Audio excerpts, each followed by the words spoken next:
one touch and I'm lost inside your love. Just one touch means more than words can say.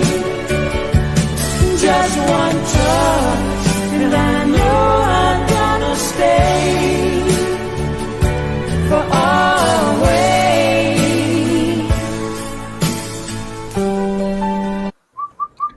Hello, wonderful Wednesday. I saw people in the chat already asking like who's on the panel. Today is just going to be so far just me, Bob, and Richard, Sunny Fan Man. We might have some guests pop in. Who knows? So it might be some people coming in just like always. But let everybody know on Friday, I actually do have a guest coming on Friday. Yes. Some of you might know him. Some of you might not. His name is Lucky Bolger. Lucky Bolger. Yes. But Lucky Bolger is a cool Ireland Mandela affected person that's very cool. He doesn't talk super quick, so you will be able to understand him. some of our good friends from Ireland that yeah. Well, I like him because he was remember my main thing is getting people out of narcotics, and he was talking about the CBD. So he was literally doing he set aside a lot of his Mandela effect stuff to talk about CBDs in Ireland to get him off drugs. I was like, dude, thanks, man. He was talking about CBDs and how to get them in Ireland or how to order them, and they're just starting to become legal. He was really pushing it, man. I go, that's solid, man. Awesome. I like the guy. Yeah, I'm not familiar with him, so that's great.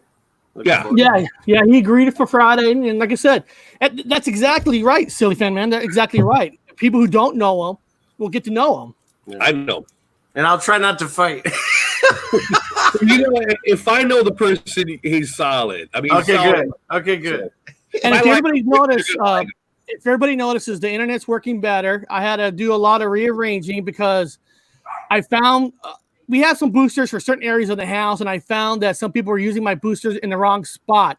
So what's happening is a booster was bouncing off another booster, and that's what's caused the choppiness. You can't have two boosters going off each other. Like 5G. You only have one from the modem. So when I discovered all this, I refixed everything. So we shouldn't have that problem. Out that it was Brian's fault, right? It was Brian Staley's old fault. Yeah. So the title of the show today, guys, is, of course, Guardians of the Mandela Effect. And the idea of the title is, if we were the Guardians, Bob is Superman, I'm Batman, and Richard is the Flash. And if you notice, that's DC, and Guardians of the Galaxies is Marvel. I switched it on purpose, just in case anybody cares. So we're going to talk about what, if you had to protect a Mandela effect, what is your main Mandela effect you want to protect and why? But before we go there, I want more people to come in. I want to talk about the Mandela effect convention, okay, that I watched yesterday. And many people have watched probably the Mandela effect convention. Bob, I know you watched it later on in the day, and somebody contacted me and says, dude, can you please do us a favor and watch it? I said, I ain't watching it. I ain't watching that shit. They said, can you watch it? I said, I'm not watching that shit, man, but I watched it. This is what I'm going to do. I'm going to explain my experience, and this is no shot to anybody. I want everybody to understand the chat. I'm just giving you my opinion of the convention. We all know there's a lot of conventions out there, right? There's a lot. There's different kind of conventions. You got Comic-Con conventions, you have Star Trek conventions, you have Star Wars conventions, you have a lot of conventions, okay? There's no questions for me that my favorite thing in life is mostly Star Wars. So Star Wars versus Comic-Con, Star Wars is my thing, but what's funner? The Comic-Cons are funner because the Comic-Cons explore every different things out in the community. DC's, Marvel, Star Wars, Star Trek, where Star Wars only focuses on Star Wars. That's it. When you go there, you know what you're going there for. You know what you're going to get. Okay. So I'm going to do a comparison. Some of you are going to trip out on this comparison. Richard, Bob, you're probably going to trip out on this. I'm going to compare yesterday's convention to a Taylor Swift concert. Yes. Okay? A Taylor Swift concert. I'm going to tell you why. I love music. Bob, you know I love music. I've been going to concerts my whole life. Eric likes music. When you have hearing issues, The one thing you can hear is music, live, loud music. I can hear everything when I'm at a concert. Okay. Now I want my daughter to be in music. Okay. I got her guitar lessons because I love music. Now, 2 years ago, I took her to a Taylor Swift concert. Okay. Yes, I took her to a Taylor Swift concert, people in the chat. Yes, I did. He wanted to go. He didn't have to. He wanted to go. Okay. I would go.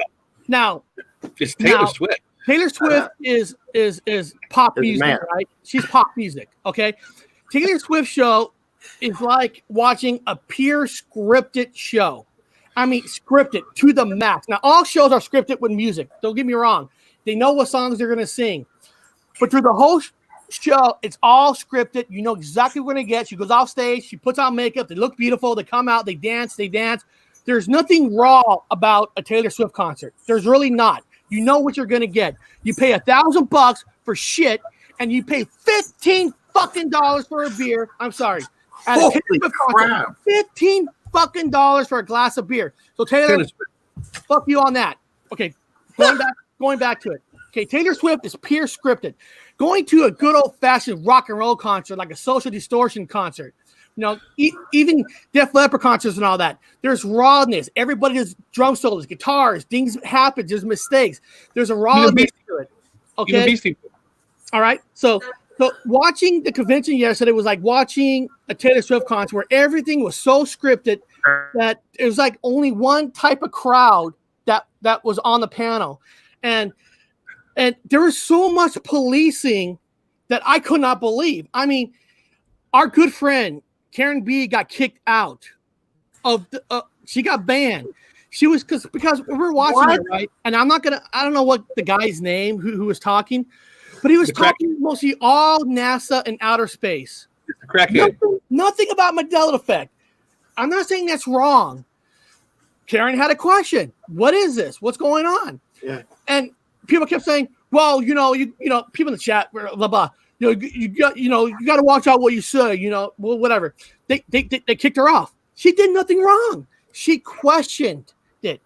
We've on this show had disagreements with guests. Richard, you have had disagreements with guests. Yeah, you had that one gal that believed in NASA, and I was just like, how can you be on here talking? How can I listen to anything you have to say? Okay. Right? But we stuck it through, and we made it through the whole thing. Yeah. On this one, if you question, you're getting thrown out. Okay? They were throwing you out. Now, I was asking, because I was like, hey, can I come on the panel? Because they had a 6-square panel. No. This has to be in advance. You have to be way in advance. Well, I sent an email 3-4 months ago to have a panel because Cynthia Sue Larson is the president of the thing. She's been on my show, so they know me. It's not like I'm just some random guy. They never asked me. So during the show, I'm like, hey, can I come on? Like, no, you can't because you got to be scripted. Well, you got 2 open squares. I mean, if you want to bring communities together, you have to let other kind of people on there because no offense to anybody that was on there. I felt like they all had books to sell, kind of. They all look. I'll be your Huckleberry. Well, Bob, I don't think he says that anymore. Well, Bob, you know what I mean? They were all beautiful looking people. And I'm not saying that's a bad thing. But there wasn't no rock and roll. There was no rawness. There was no like a person like you, Richard, on there, or a Brian Stavely on there, or a Bob, or even Karen B should have been on there. They did not accept whatever your opinion had that was they think it was totally against them. Yes, they answer some questions. But if you have a question that was way a little bit off, you're gone. Bob himself went on later on, and Bob had a friend that he knows that was on. His friend got kicked off. And the friend was just asking questions what Bob was asking. So Bob was doing an experiment during that show yesterday, and they kicked his friend off. Nice. So, listen, I'm not saying the convention is bad. It's a good thing to bring communities together. But you have to let everybody join in. Not everybody, but you have to let different people from different parts of the community to come in, or otherwise you're controlling the content. You're controlling the information given out. Because they had a person talking to a nurse. Hey, maybe Richard want to come on there and ask a question about the nurse. You know about nurses? Not a question that they will only ask. So it wasn't. Yeah. I'm not bashing it, but No, but you're telling us to watch out, even in this community, because as for instance, why I love this show and why I think most people resonate is, even if we don't agree with everything that's being said, we open it up for discussion. Now, that doesn't mean everything I say, people that are watching the show have to agree with. But this lady that we had on, or you had on as a guest, who sat there through the whole damn interview, masked up, a lot of people just wanted us to get her the hell off of there. And I was obviously visibly irritated because I was like, how can I even listen to anything you have to say when all I can see is this? Like, how do I take you serious? Like the gal that was talking about NASA. She's like, well, they lie about some things, but not everything. Well, wait, how do you know that? And if someone lies to you all that time, why would you even trust anything they say at this point? So the fact that we went through those interviews, and at the end, like Robert for sure and I both, you know, it's your show, Eric. You started it, so you do your best as a host. But we voiced our opinion about how stupid this is and how ineffective it is, and talked to her. Now, supposedly at the end of that, it was a psychological exercise, which that was beautiful, man. That's what I do. That was crazy good. I mean, if that's really true, props to her. I gotta let you guys in on something. Right out of my book. She ran that past me before the show started. That is brilliant, man. So that was real. She really did that. Yes, she really did that. That's what I do. Because listen, she was not at her workplace. That was at her house. You know, I could tell she was isolated in her. If you watch her previous videos, she did the same spot on every show from her house. So I knew exactly what she was doing. But I actually got emails from people saying, "Hey, what's with the mask?" I'm like, "Well, I guess you didn't watch the end. You didn't see the twist." Watch it all the way through. And the idea was again, because that was a fascinating just to discuss that. And not only did everyone on this panel do great, but the chat did great. I think, people were upset, but they weren't calling her names. They were trying to enlighten her and tell her to take it off and say she had a pretty face. So I feel they were being mostly respectful, which is a great thing. That's all you want. It was, because you have to be above everybody else.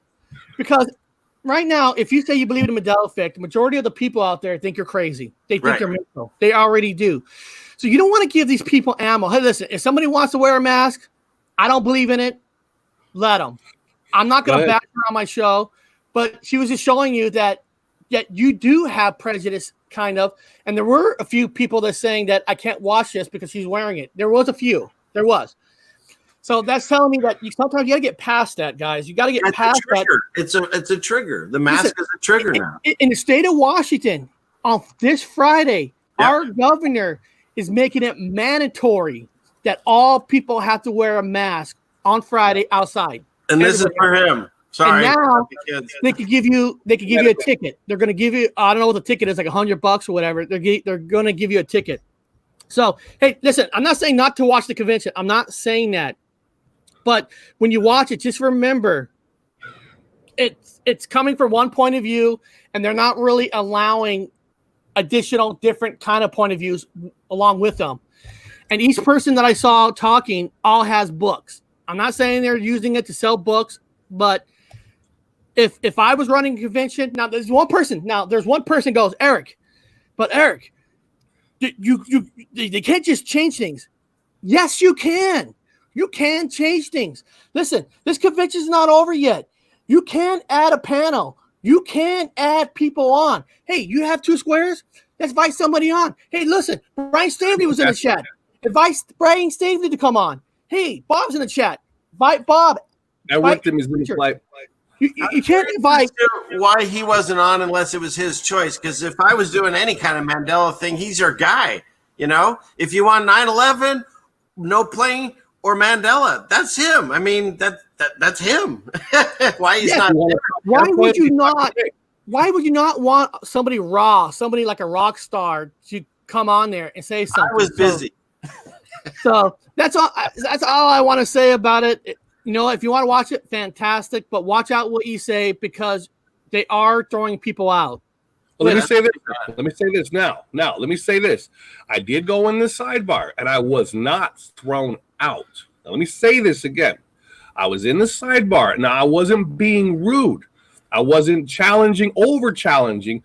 However, I was expressing my beliefs. Now, I have a different kind of belief system. You guys both know that I'm a defecationist. Correct. Which you guys know that God shit us out. So all the evidence is there. I was in the sidebar explaining that the Uranus is a diamond, which comes from carbon. Carbon takes as Richard knows, heat and pressure to make a diamond, which is carbon. And it's you got to remember it's carbon has to come from an almighty being and have that heat and pressure. So I'm assuming it's the rectum of the great whale in the ocean. It's ocean to me up there.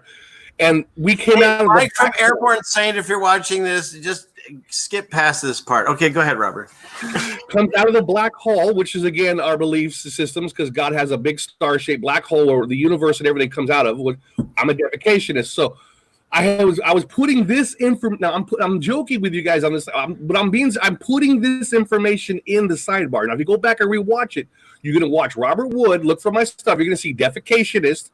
I've talked about the third eye. I was mentioning the third eye. Now, I have two blue eyes, and I also have a brown eye. The brown eye is part of our religion. So I expressed how the brown eye could see differently than my blue eyes. And I've talked about the use of the brown eye in our defecationist religion or cult.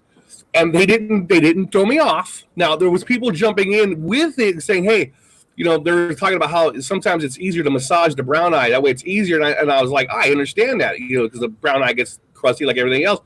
And they got thrown out. Now, anybody who joined in on the defecationist conversation, I wasn't putting anything rude other than pure science, because diamonds, how would Uranus, and I believe there's a smell that comes from Uranus, which gives me more evidence and credence. Is Richard, you're talking about the smell of Uranus, right? There's a certain, it's in the science journals. Yeah, apparently NASA says Uranus smells like farts. Yes. There you go. It's actually this is in the science journals.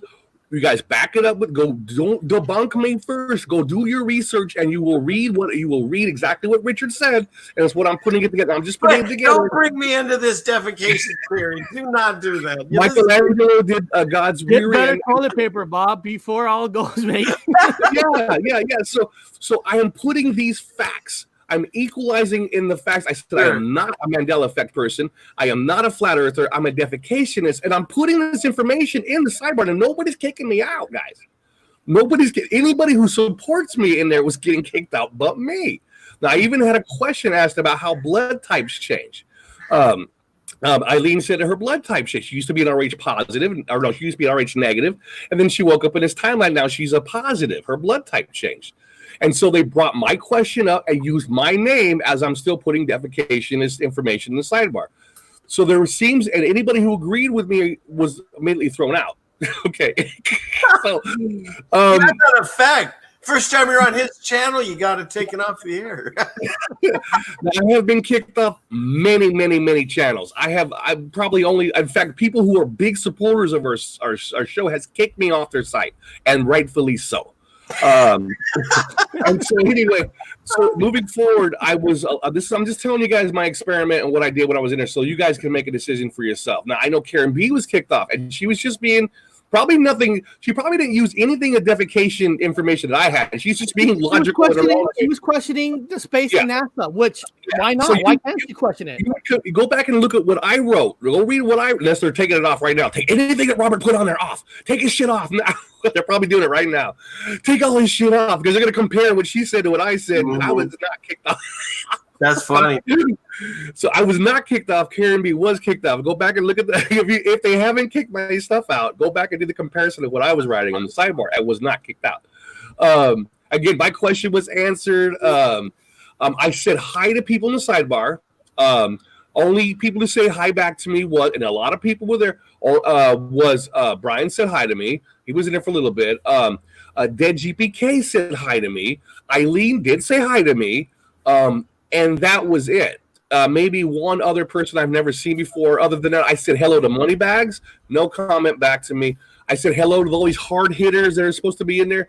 No comment back to me. I said hi to Eva from Once Upon a Timeline. She was a panel person. Didn't say anything back to me. I guess they all fucking hate me.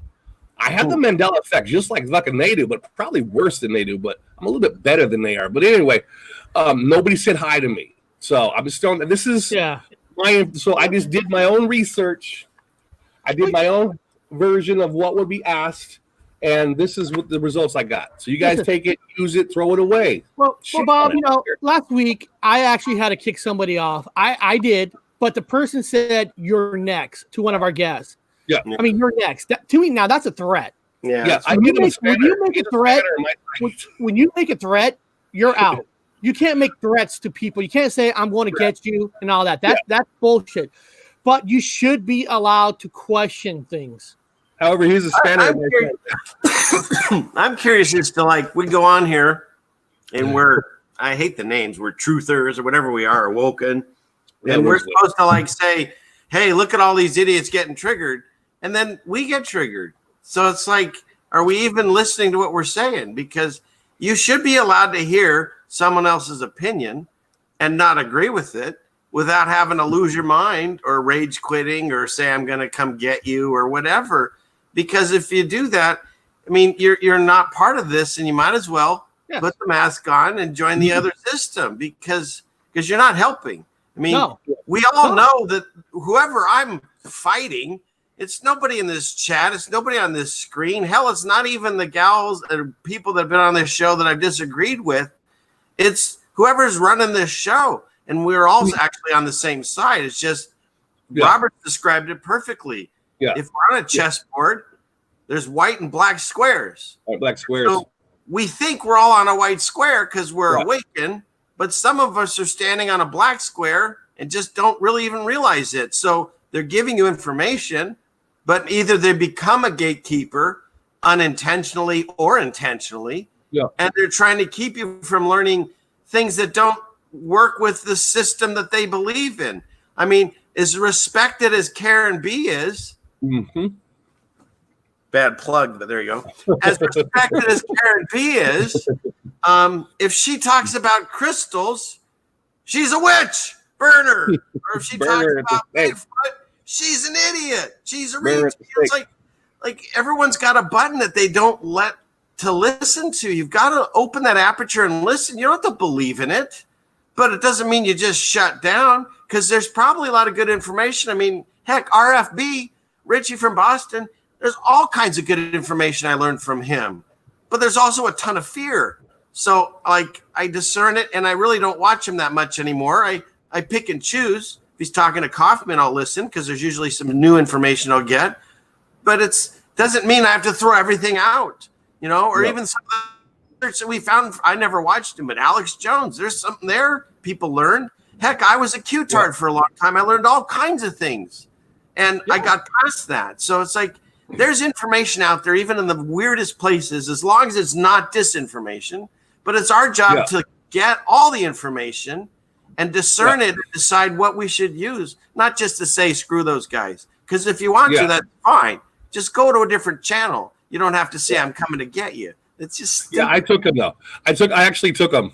No offense. I took him to my site. I took him as a spanner because I need his assholeness because my site's unusual and people know my thing. So I got him and he's working fine in my site because mine's a little bit different than over here. He can't do that here, but he can do it in mine. I'll need it over there. Yeah. Also, I got information from him that was relevant to something kind of cool we're going to experiment with. Richard, you're going to fucking freak out. He found out some kind of stuff. If you type in any number, we talked, it's a 3-digit number. Google, any number into Google. You've probably seen that. And we did it this morning on Airborne. Yep. Yeah, he did. He's you pop up a number, it comes up. So his psychotic, I'm a little crazy too, is he's on point when it comes down to the algorithms and the computerization and the whole fucking AI system on the computer. He's dead on with it. Again, I take the mentally ill people to my sites. I got them over there. You guys are saying, hey, Bob, tell everyone in the chat what you're talking about on the numbers because they might not have been there. Okay. Yeah. Well, I just want to tell you real quick. People, listen. This is what's awesome about this show. Silly Fan Man was on Airborne Saint talking about this. They're doing this on there. Now, some of you might not have heard it. Now you get to hear the same thing from another channel that you might have never even heard of from one channel. That's why it's cool about these different channels. So Bob's going to explain to you about Google, about what happens when you press when you type in a number, because they were experimenting this morning with the number 666, which was awesome. I enjoy that. But Bob, explain what we're talking about, in case for the people who don't even know what we're talking about. Yeah, and it's good. I said again, Richard, Ceiling Fan Man's also now going to be on another show, which is going to be fantastic. So he's going to keep it going. We're getting a group form. We're separating the wheat from the fucking tares, guys. So we got some wheat rolling right now. So Ceiling Fan Man's got a whole new wheat site. If you want to go to that site, I'll be there. Airborne Saint Wednesday mornings. In my time, it's 7 a.m., which is West Coast. So you guys do the math. Perfect. So what he's saying is, if you right now sitting at your desk doing nothing with an extra, watch us, but have another computer sitting there, type in a number, any number. I be a 3-digit number. 3-digit number. So type in. I just put down 3. Type in on what engine? On the Google engine? On Google. Yeah, so do it. Hey Bob, what if I do it? What if I do a share and we'll do it right here? Sure. Do it right now. Do it. Why don't you just do it? And then you have to write the 2 words after it. New cases. Okay, hold on. Let me do it. Let me take them off. Here we go. Let me share. Somebody wants 257, so type in 257. Long reach 1. Okay, first of all, can you guys see it first? Can you guys see it? Yes. Okay, I'm gonna type in 257 and what else? New cases. New cases. And you'll get a news story every single time. Doesn't matter what 3 numbers you put in, you'll get news stories. 257 new cases. Okay, now let's do this. Let me type in another number now. Let's see if this is true. 257. How about 423? 423. Doesn't matter what number you put in, you'll always find. Oh, get a case number. Generates stories. Try it with any 423 right there. 423. Look at that. 423. Coronavirus cases reported in federal prison outbreak. 423, like you said. All right. Type in 510. That's from the chat. 510. 510 new corona cases. 38 additional deaths reported. 510 new corona cases. 38 additional deaths. Yeah. Yep. Doesn't matter what 3 digits. Let's do our favorite number, guys. 13. 13. 13 come in. 13 new cases Tuesday. Oh shit! It's just 13. I thought there was had to be 3 numbers, but I guess not. Look at that. I guess 2. Try 1 number. Try single case. What'd you say? It had to be 3 numbers. So you're saying we just discovered something new, Richard? I think so. Put in a number 9. Number 9. Number 9. Number 9. Number 9. 19, 19. 9 new cases. Yep. So it doesn't matter. That's awesome. Wow. No matter what. Okay. So the algorithm. Here, let's go crazy. Let's do 2 million. Go crazy. The gods must be come on. crazy. Now you're just messing with us. You broke it. Cases passes 2 million. Oh my God. Global. 19. Hey, how about Brian's favorite number? Type in 911. 911. Oh, shit. Do it. Oh, God. This is good. 911. 911. 911 call. Richard Brooks case release. 911 call. There's got to be cases, though. Let's see. I know. 911 calls for a heart attack. It's probably just there's just too many. There you go, right there. Virus death tolls hits 9/11 in Washington. There you go. In Washington. Really? In Washington. Okay. Here, what happens if I click on it? It'll go to a story. Oh, not to change the subject real quick, guys. Washington, D.C. is now applying for state status. They want to become a state. They were already a state in my timeline. Right. That was one of the 52. Now it's going to be 51. So now it's going to be 51 too. They're changing history. So they used to be already a state. I worked in D.C., guys. But look at that, guys. Hey, guys, you know what's cool about this? Okay. It says the news came out on May 8th. May 8th is my birthday. Of course it is. I'm serious. Look at coronavirus climbed to 9/11 in Washington State on Friday on my birthday. In Washington State. Yeah. It's here.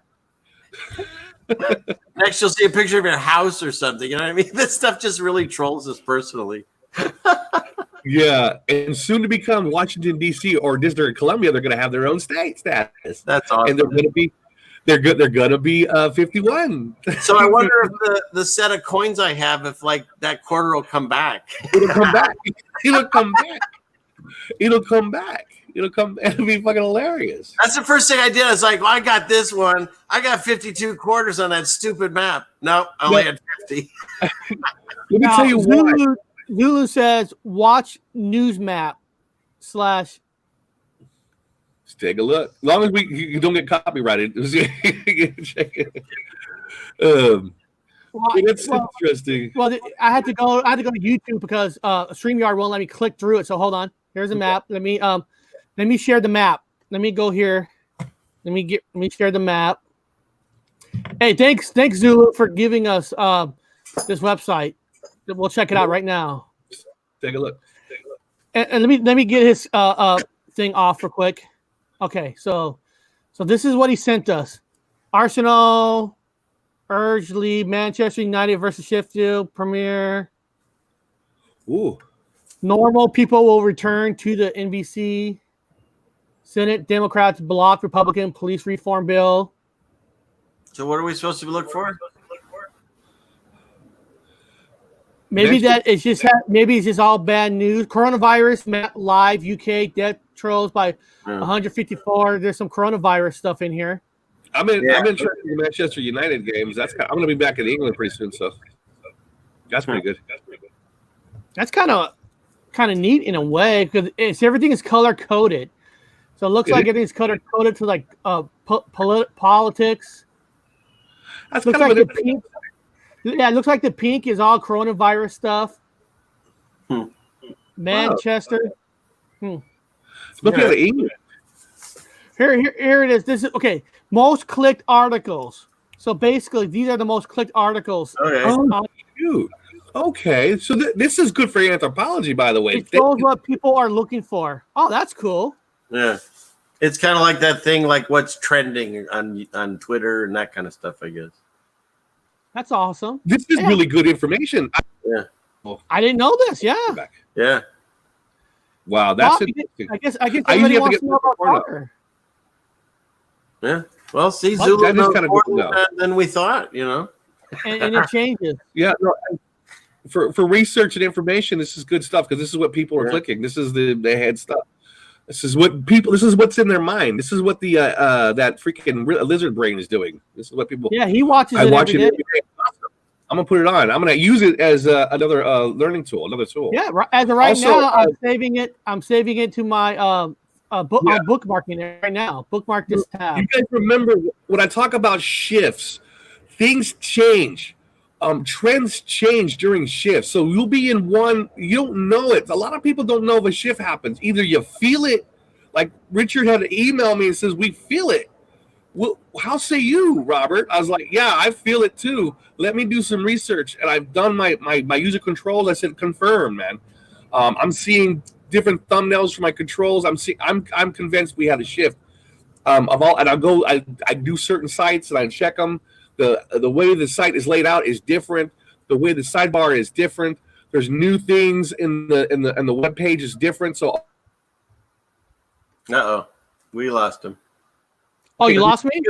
He's in a good pose. Like, I got something to tell you. Confirm. Yeah, we've had shifts. So things like that are good shift indicators. You might see froze. Okay. Really? You know why it's frozen? Yeah, no. I think am I unfrozen? You're not. He is. Yeah, you're unfrozen. Am I unfrozen? I'm unfrozen. No, your voice is coming out of nowhere, but it's awesome. It was frozen because I think it went frozen because I went to see what's playing right now on the International Mandela Effect. Oh, I think it was Brian's fault. Yes, it was Brian Staley's fault. Hey, see, here's my coins. I'm waiting to see the DC one pop back in. So I'll let you know if it shows up. Oh, yes. In Cincinnati. And Cincinnati, right. Explain that to me. How could it be Cincinnati? Because now it's Cincinnati, Ohio. Did it just absorb it? What's going on? I don't know. I don't know why. Again, I could be wrong though. Remember, we misremember human beings just like anybody else. We're not 100% infallible. I just don't. But it's in my head as Cincinnati. That I do remember, and it's not there. So, but I can't tell you. But in my head, so I could be wrong. I knew there was 52. I know it's 100%. Yeah, I know for a fact it was DC because I worked in DC. District of Columbia they did in this timeline. Now, here's the thing about this timeline that I've realized. In this timeline, now in my timeline, I worked in District of Columbia at the Smithsonian Institute.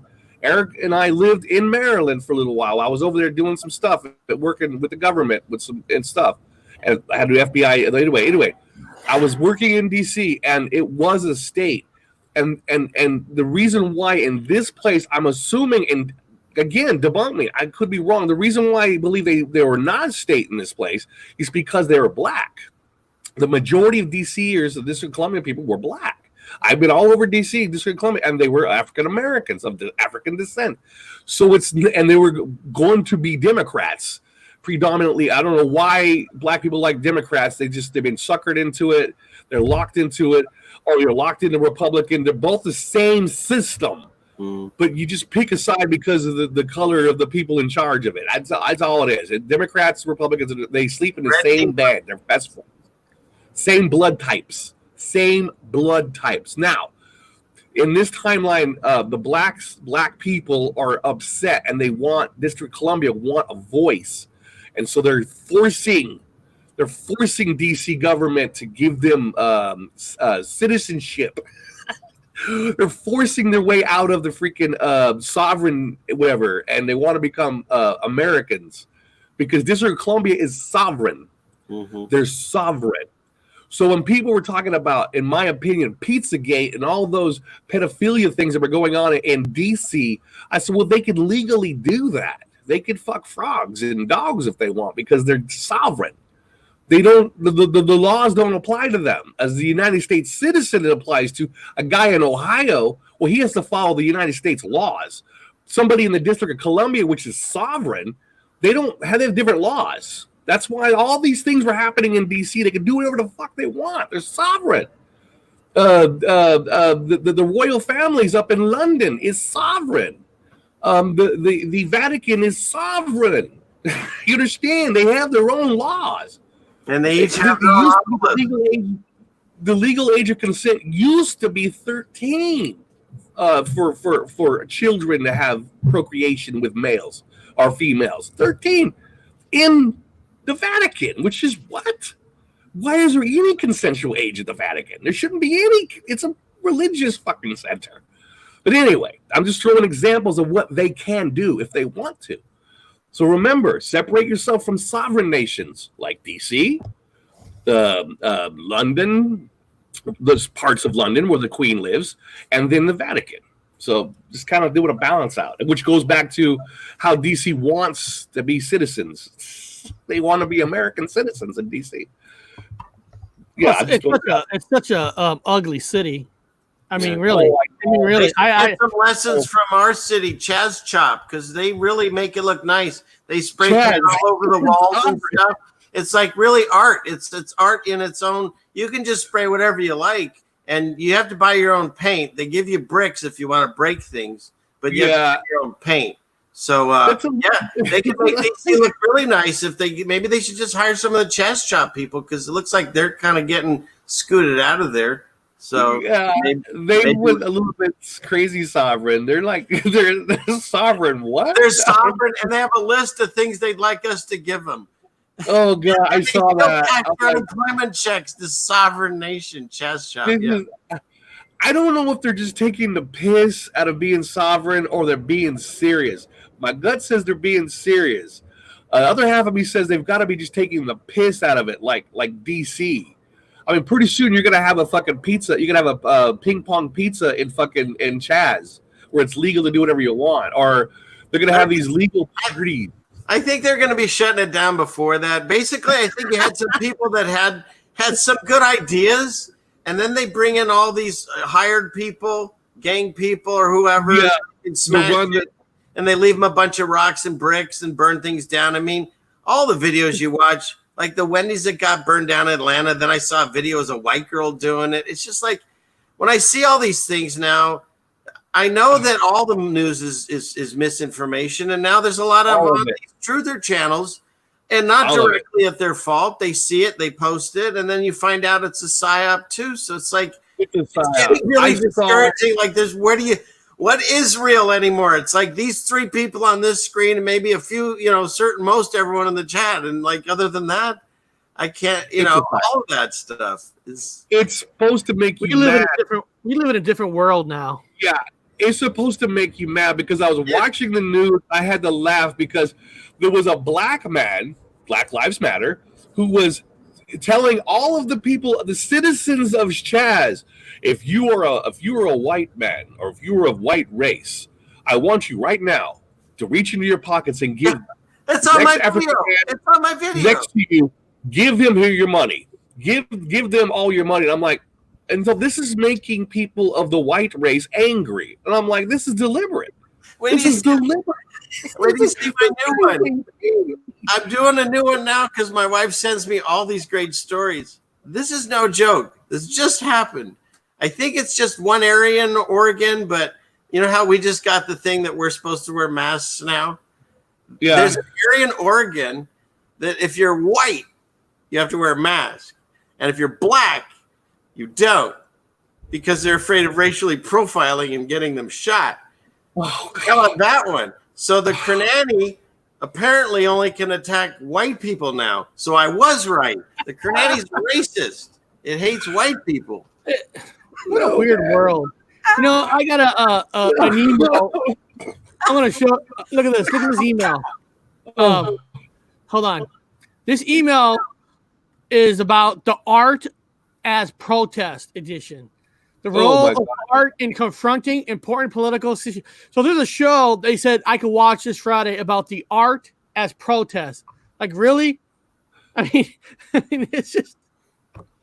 See, the whole thing about racism, I'm not saying it can't exist, but we're not born that way. We're taught this. I told this story of somewhere, I'm sure, because I'm talking all the time now. But my wife grew up, and she had a best friend. And oh, damn it, this guy again, he's everywhere. God damn it. Fuck you. hey, Bob, he said fuck you. Should we ban him? Yeah, we should ban him. I don't know. He's come after all of us. There, young man. There's people watching with when you ban people, I take them as wrenches. Go ahead. So she had a friend when she was like 5, and they were going to a birthday party, and so her mom bought a toy, and it was a Barbie, and it was black. She said, "Why are you buying her a black Barbie?" And she's like, "Your friend's black." And so my point is, we don't see race, we don't see color, except what's on the television. They tell us we need to fight each other, and then we get taught these things, and then the people pass it down.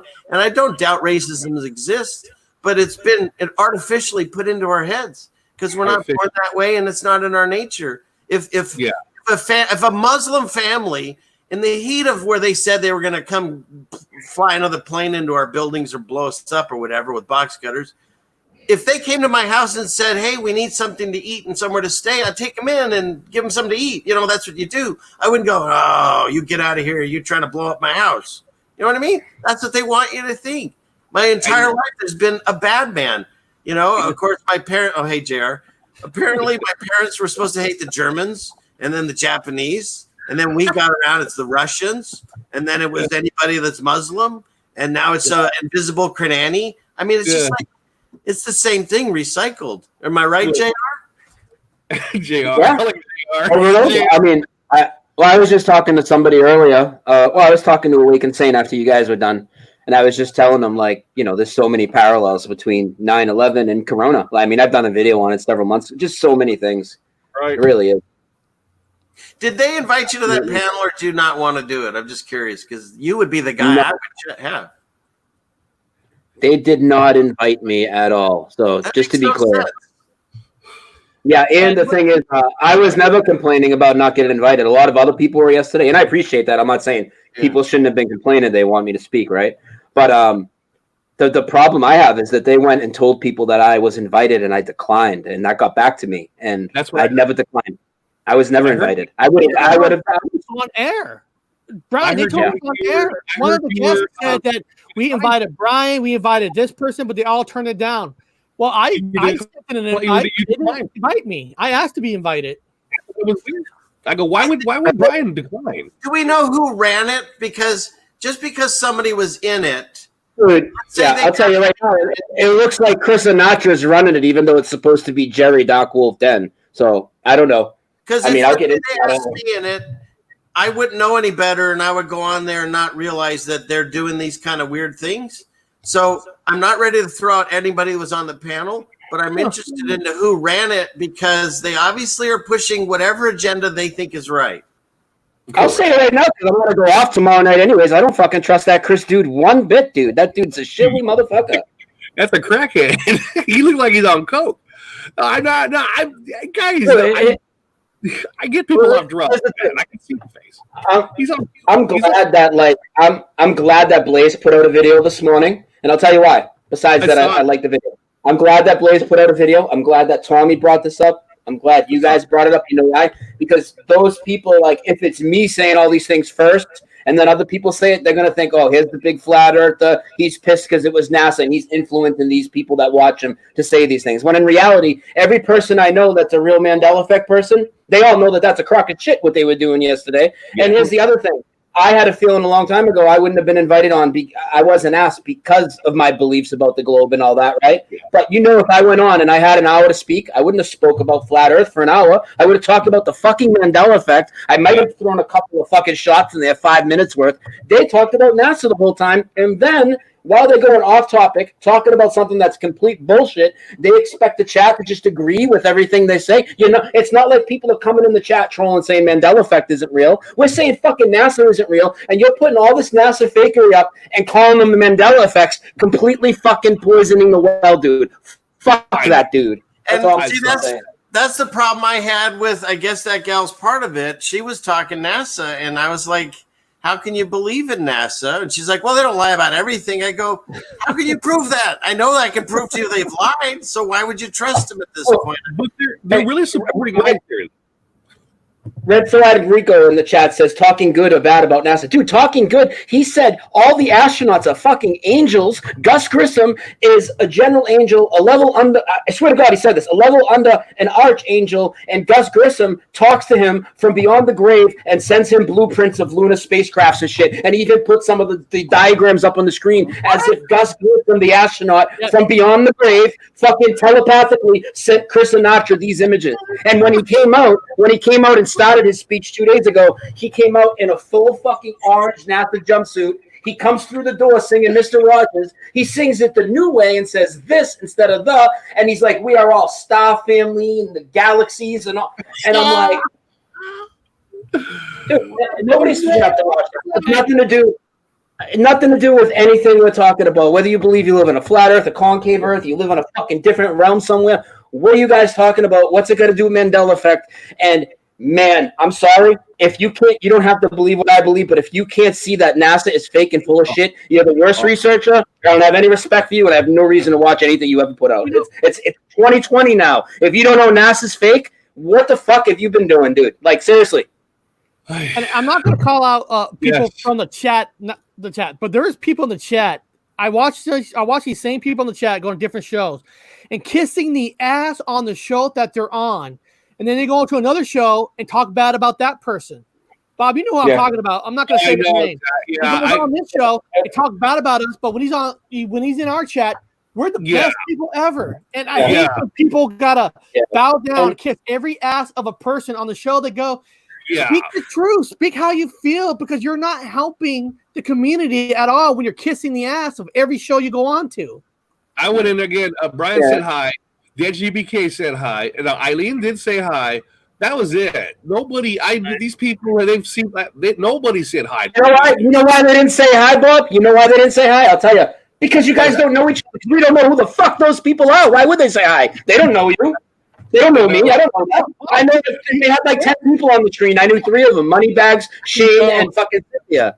All right, and just so people know, I'm not pissed at Jerry or Moneybags. I think Jerry's a nice guy, but I think he's probably too passive. And something happened, and they took over. And I don't think it's Jerry's fault. I really don't. So don't tell people that Brian's blasting everybody. No, I'm blasting certain people there, and all these other people. They brought on a nurse or a doctor that's saying Mandela effect is mental illness. How does that person get on fucking panel to say that we have mental illness? That's what the mainstream's trying to say. So that's fucking controlled opposition. Yeah, that's all garbage. If they said that, I didn't even know that. Oh, 100% fucking true. And once you say anything, these same people are like, well, you gotta calm down. You don't say that. And if you say anything that they don't like, they kick you out. Yeah. They were banning everybody, and they're just promoting lies in NASA. And it's like, and then he even started promoting 9/11 shit, and I'm like, I'm ready to lose my mind. Then they were promoting Black Lives Matter later on, and dude, like this is all the stuff we're trying to go against, and you're putting all the fucking mainstream narrative and bringing it into.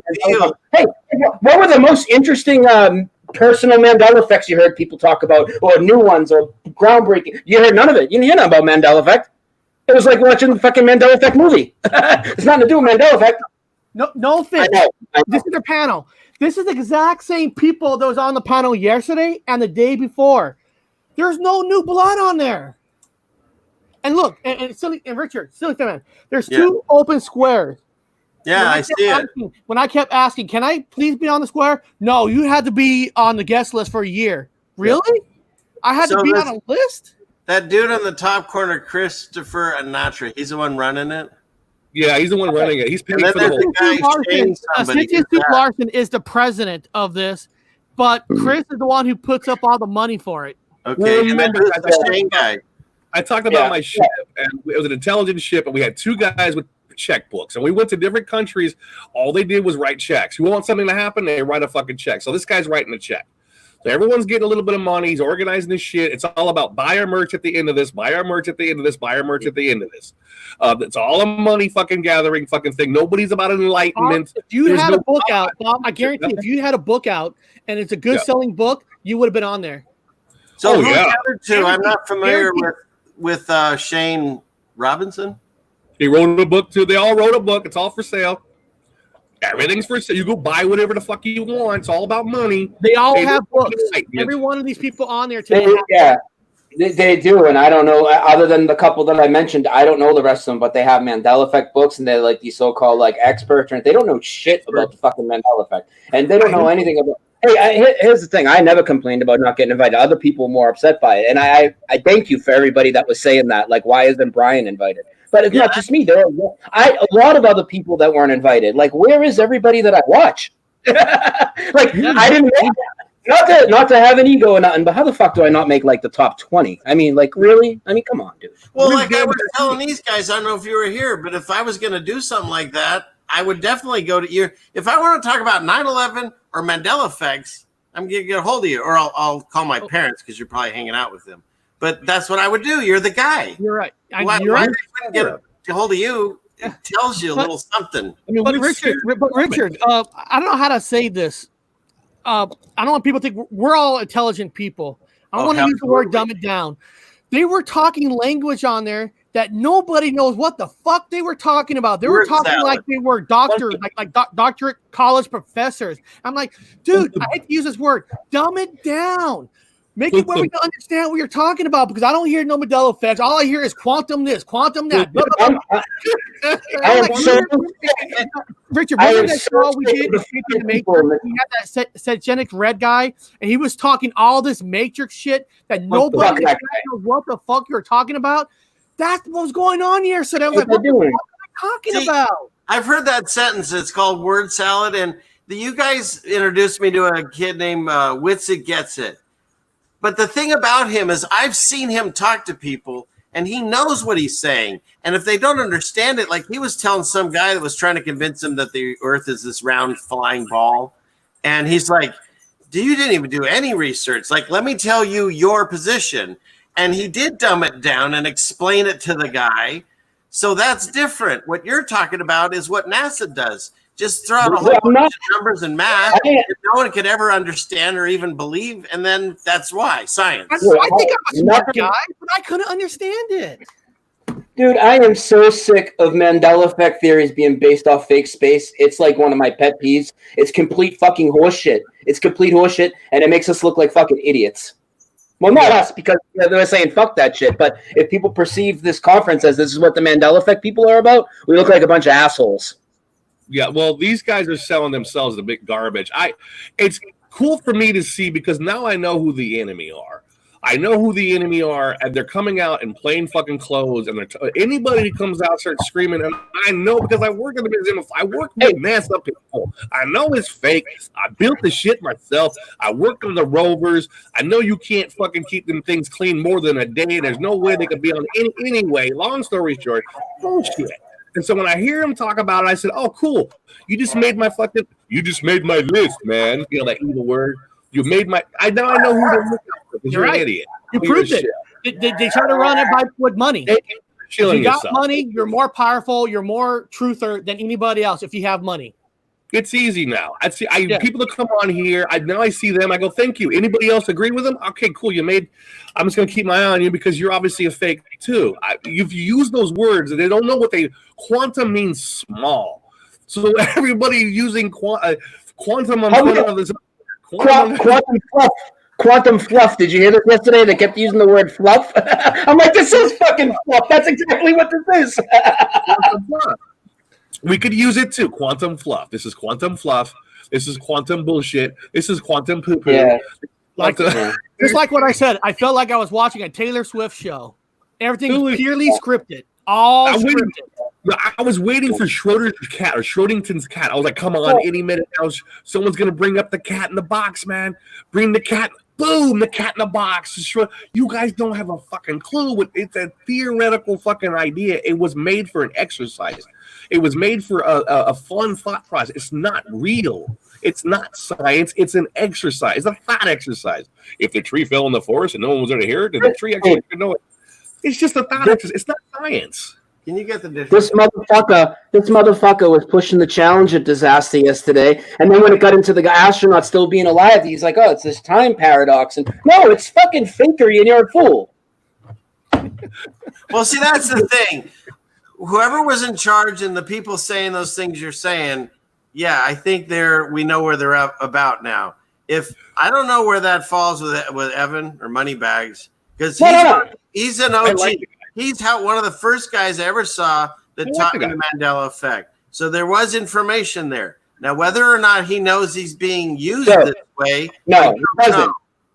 He doesn't. I don't think he does. I think Moneybags is very, very good with the Mandela effect. Yeah. I don't think and I just promoted Moneybags the other day and he mirrored one of his videos and I talked to Moneybags. Me and him are cool, but I don't think he has the discernment to pick up on disinformation. He's a very trusting person, like we all are.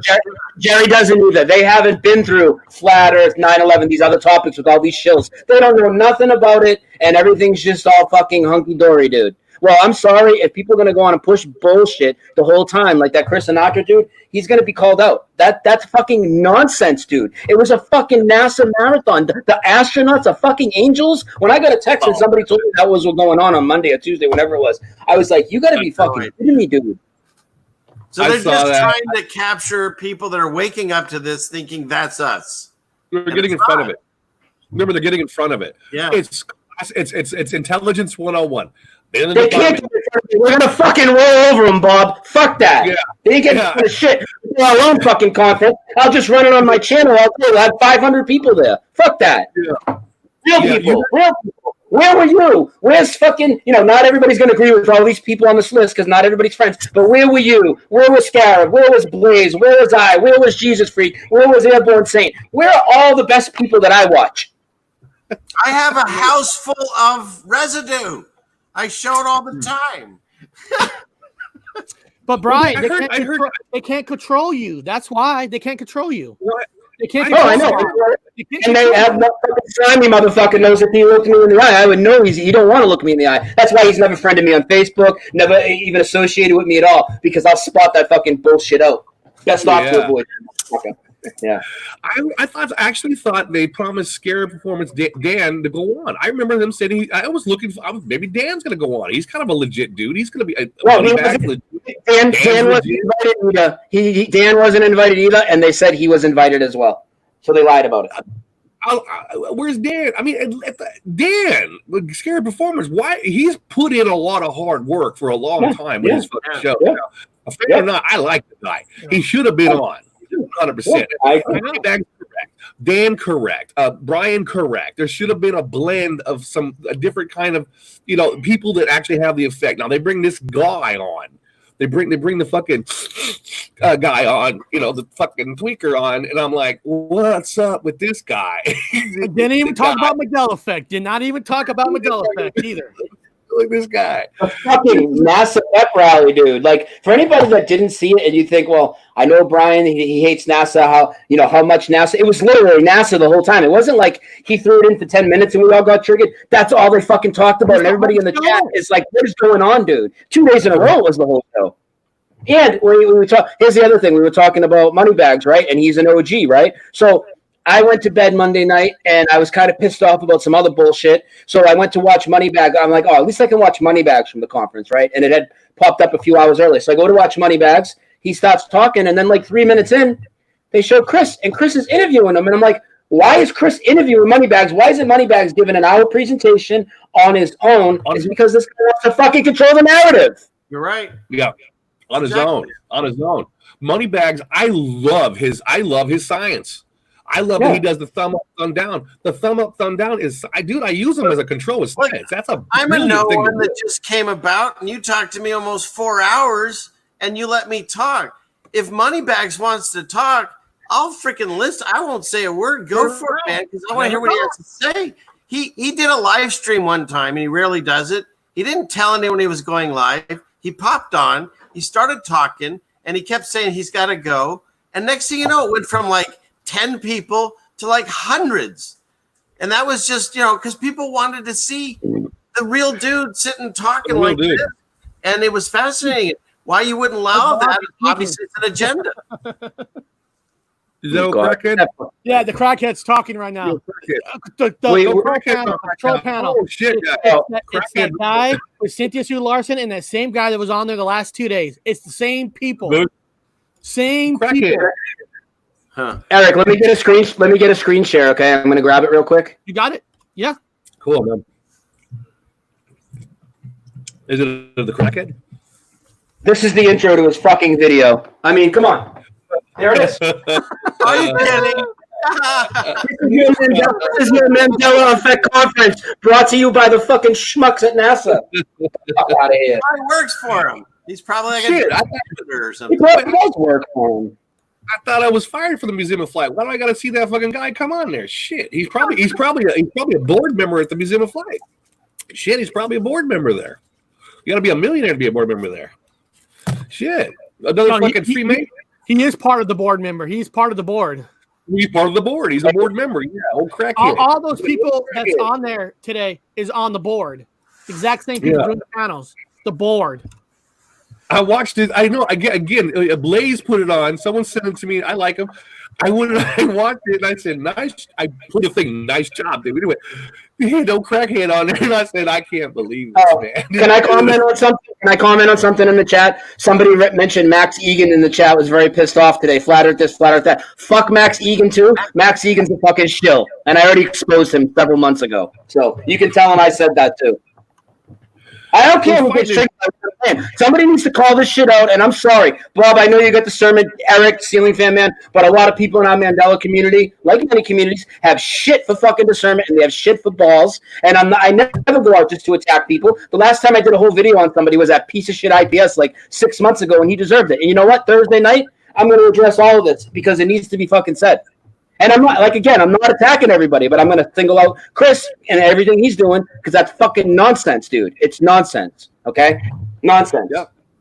And as far as I don't know them. I don't think Shane's a bad guy, Moneybags or Jerry. Just to be clear, again, Brian is saying, I don't think those three are bad guys. I actually like those guys, but I think they are passive people. They're not like me, and they're not going to be like, no, fuck you, you're not going to fucking infiltrate my shit. It's just going to happen with those type of people. That's my personal take. Anybody agree or disagree? Well, what I see is people will say you get triggered, but you're not. You're passionate, and we're here for a reason. I'm not making any money on this. Barely anybody makes any money on this. That's not where we're here. We're here because you want to say whoever, God, the creator, whatever you want to say. He talked to me and said, you guys need to do something because you can't just sit around and watch people fall into this hole. The toilet bowl's been flushed. We're going to hang on to the side and hopefully grab as many people as we can. And yeah, you're not here to make friends. You're here to save people. Making money. Me and Brian got demonetized. Yeah. I'm not here to fucking make friends. I've made some great friends along the way by keeping it real, and they kept it real, so they're in my circle. And if you're not my friend, you're not my friend. I'm not here to fucking appease people. We're here to fucking figure out what's going on in this place that we live. That's what we're all doing, right? And once people go a dishonest route, I'm done with them. There is no take the good with the bad. A lot of people say that. Here's the thing. Here's where that applies. Let's say, Bob, before you went and started looking at Flat Earth, right? Let's say I really liked your Mandela stuff, but you still believed in the globe. I could take the good with the bad because it's not intentional, right? That's just what you honestly believe. But when people come out and intentionally mislead people, I'm fucking done with them. I don't think you should ever fucking look at them again. And I think the people that still follow those people are a fucking joke and they're fucking dead asleep. They're idiots, or they're shills themselves. Like the gal that was on here that said you can believe some of NASA. Well, I'm done with her because obviously she has no discernment, so I'm not going to listen. Yeah, okay, so Velcro, they've got Velcro right. They got microwave ovens right, but they don't have space right. They again, people understand NASA is not about aerospace. It's about technology. It's a think tank. They've got multiple buildings. This is what I've learned at the Museum of Flight, guys. Why is it even called very small department about fucking going into space, and that's fake. That's to get the money to do all these other funding projects. Makes money. It's Bob, into space. This is the best question of everything. Why is it even called a Mandela Effect Conference? That's a good question. Mandela Effect Conference. Thank God I'm not a Mandela Effect person. I'm a deficist. Also, if I had to give myself a label, it would be a David Bowie effect. Because I know but not Mandela. I even said out there, I'm a defecationist, not a Mandela Effect person. And they didn't, Brian, throw me out. Yeah, I don't know if you were reading my stuff. Bob, I was telling people this morning that Bob didn't get banned, and Bob was soft trolling so cleverly. I watched your comment about the blood. I watched your comment about the blood type to the girl, and I already knew where you were going because we already had the conversation the other day. And I'm like, Bob's fucking smooth right here. Like, yeah, I'm right in there. I get the call. People are like, "Hey, dude, can you do us a favor?" I'm like, "I don't want to bring my vibration down, but I'll bring it down. But I'm gonna go in there and keep my vibration high." So of course, I'm doing a little bit of troll. Nobody. People that were jumping onto my wagon were getting boom, boom, boom. People are like, dude, I'm getting kicked out. Boom, I'm getting kicked out. I'm like, I'm still in, so I'm still going. I mean, I wasn't rude. I wasn't disrespectful. as well put. I was soft trolling. I'm a defecationist. I'm going to put down the black holes where God creates the and the compressed diamond, in the rectum of the large whale that lives in the universe of the red dragon. I put down a red dragon I saw a red dragon last night. It was in the pale moonlight. I mean, you name it, it's in there. Oh, Bob, how can we do your well cow theory? That whale turned into well, or cows turned into wells. Nobody kicked me out. But again, I wasn't pointing, I wasn't slamming, I was just giving my opinion on being a defecationist and being allowed a space to do it without but nobody would kick me out. As in people that were coming in and being serious. They're being like, hey, let's question this and this boom, gone. Woo, being controlled. Boom, gone. We're all a star family. We are all a star family in the universes of black holes and quantum fluff entanglement, social distancing, fucking wash your hands. I mean, the whole thing with the Mandela effect, once I figured it out, you can't figure out how it's happening, who's doing it, or why. You can't. You can go round and round the rest of your existence and never figure that out. What can you prove? God. Something's happening. That's it. So the whole thing would just be, this used to be this, and now it's this. So a supernatural event is happening in your life. That's it. Not, what's causing it? Quantum physics and math and math and math and math. That's all bullshit too. They don't know any of that. They're just making up shit like NASA at that point. Well, hey, I just put in their chat. I just went into their chat, let them know that we're having a Mandela Effect panel conference right now. So maybe you want to come over and see some real stuff. I doubt it. You'll just get a bunch of trolls jump in. That's cool. Well, they started that stream that's going right now. They started it by he said, I want to address the elephant in the room. I said yesterday that Brian Staveley was invited, but I was mistaken, and I guess that wasn't. It sounds like a bunch of damage control to me, honestly. Sure. It's just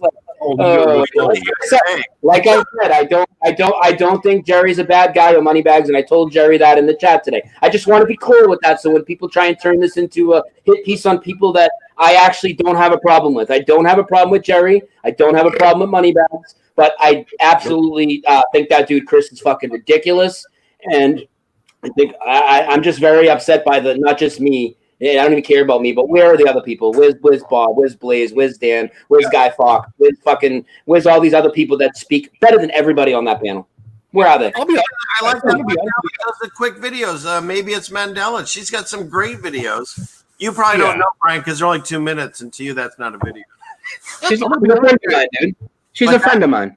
I know. I'm kidding. I'm joking. Okay.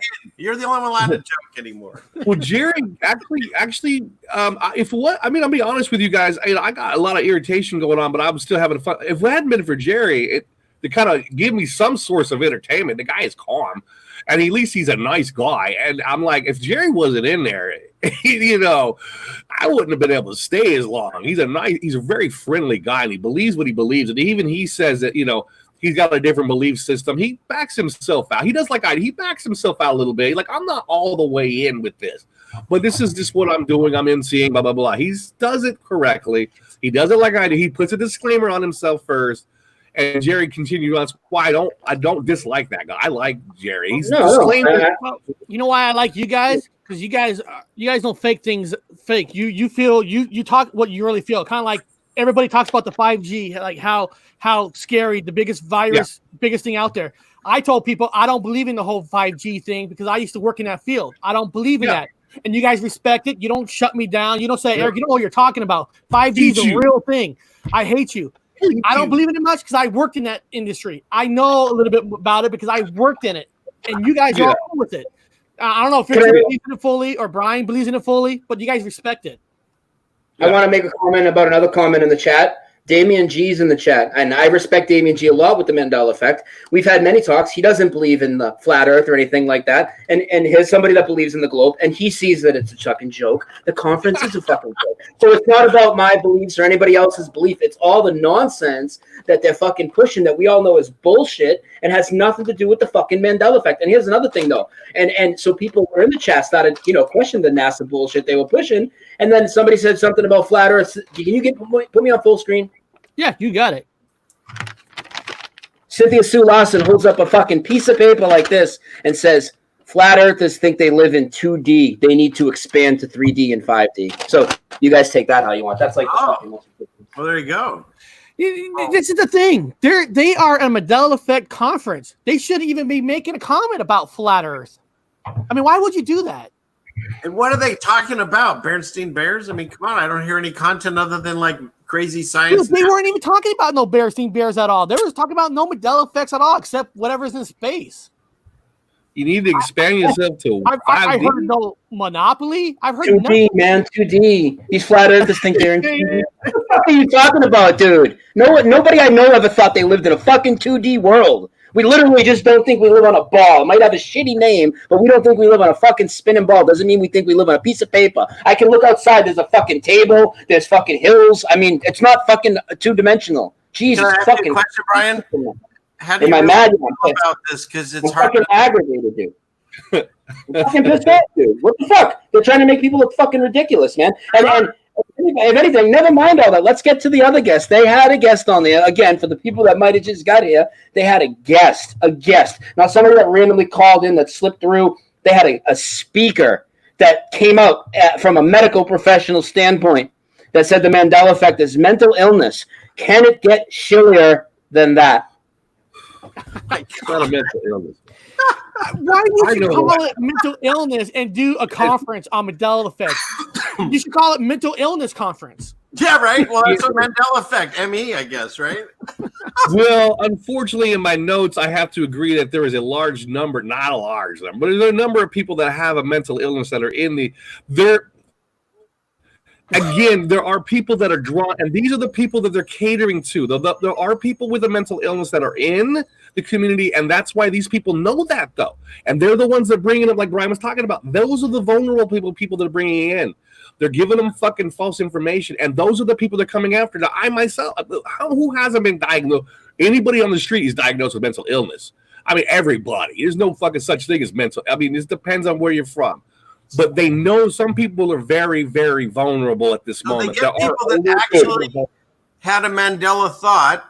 They have them go there, and then they teach them that science is real and God isn't. Yeah. That's what that's Yeah, it's like a big atheist convention too. So there's that. Oh, it's an atheist convention, like a motherfucker. They're all New Agers are atheists. We believe in it. No, you believe in a collective fucking. You think you guys as a collective are God. There's one God. I'm so fucking sorry. Hey, Bob. And, and again, my heart goes out to them because if they're gonna fucking think that they are the gods, they're not gonna be. I feel bad for them.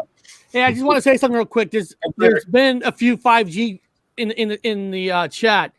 I don't know when, but we Sunny Fan Man is going to actually do a show one day on his channel, and we're going to be talking 5G on his channel. So we'll let you guys know what day that'll be, and we can talk 5G on that channel. I don't want to get into 5G right now because but if there's a chat on that channel, I'm going to make sure that I ban anyone that disagrees with us. Hey, and you know what? There'll be a lot of people that will like be mad at all the stuff I'm saying. I know I'm right, and if you don't like what I'm saying, hey, maybe I'm not right. Maybe I just have this thing where I think I'm right. But if you don't like it, just fucking don't sub me. I don't give a fuck. Unfollow me. I'll trim the fucking fat. I don't need idiots.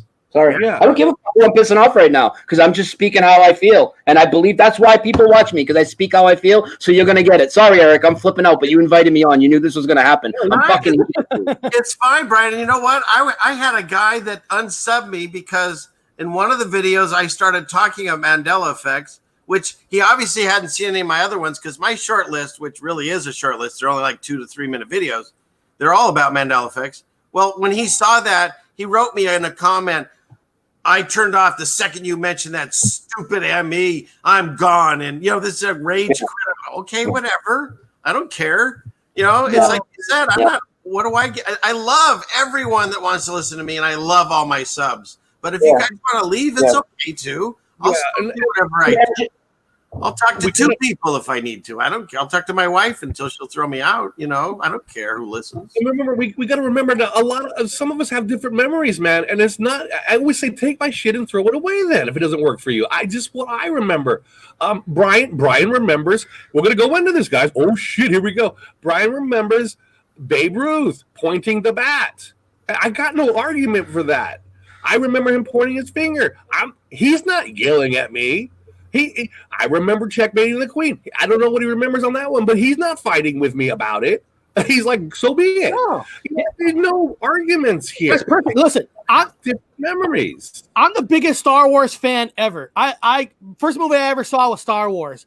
Luke, I'm your father. I remember that what was said, but the silver leg, it was always there. I believe it's always there. I don't think the leg is a Mandela effect for me, but I'm your father is for me. And I have reasons why I believe the silver leg's always been there because I study film. I understand how film makes the silver look gold, and I can see where people think that. But for me, it's not a Mandela effect. It's fine, right? But I guarantee somebody in the chat is gonna say, Eric, it was all gold. Great, fine. I believe it was there. Eric and I sat in the same movie theater. We were kids. Remember Eric? Remember the long line? Remember that line that went around the building? The line went around the building to go see Star Wars. That's the first movie I ever saw in my life. Yeah, and we sat together with popcorn, me and my little brother, and I saw all gold, and Eric saw a silver leg.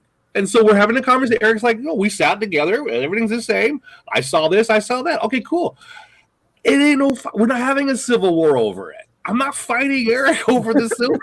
Who cares? I just saw a story supposedly that they discussed R2-D2 is apparently a gay robot.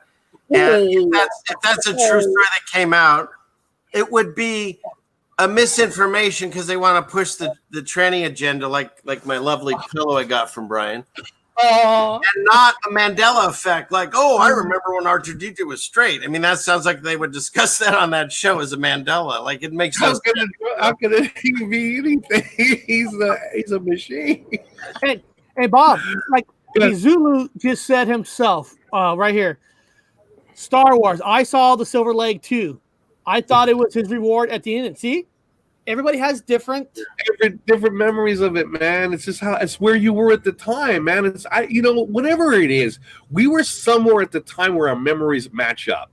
So when Brian says he remembers something, it's 100%. I know that adds data to my paper because he saw it the way he saw it. See, I got residue of gold legs on this Pez.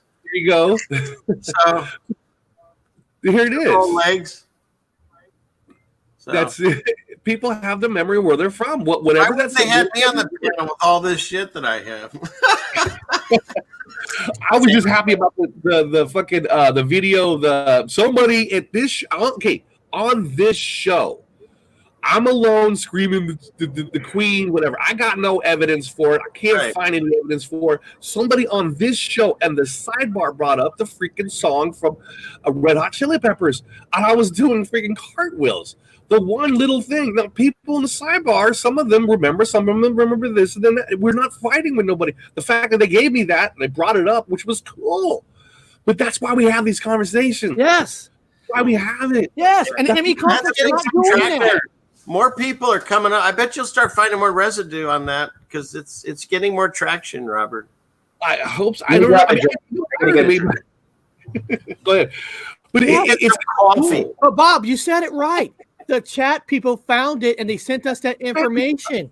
The ME is not letting you do that. They only want questions that's towards their cosmic new wave Mandela effect. Listen, I like Mandela effect. I hate the name Mandela effect, but I like the name. But I don't like the new wave hippiness, spiritual. I'm not talking about religion, spiritual, but like sitting around the fireplace, acoustic guitar, kubaya. You gotta think my way. Yeah. And I know people that they're not flip flopping. They're like, I played chess when I was a kid, and it was always the king. I said, absolutely, dude, kick ass. Always, I was on the chess club, and it was okay. I believe you. You don't have to convince me. I believe you. Brian, you create a pillow figure of yourself for Eric.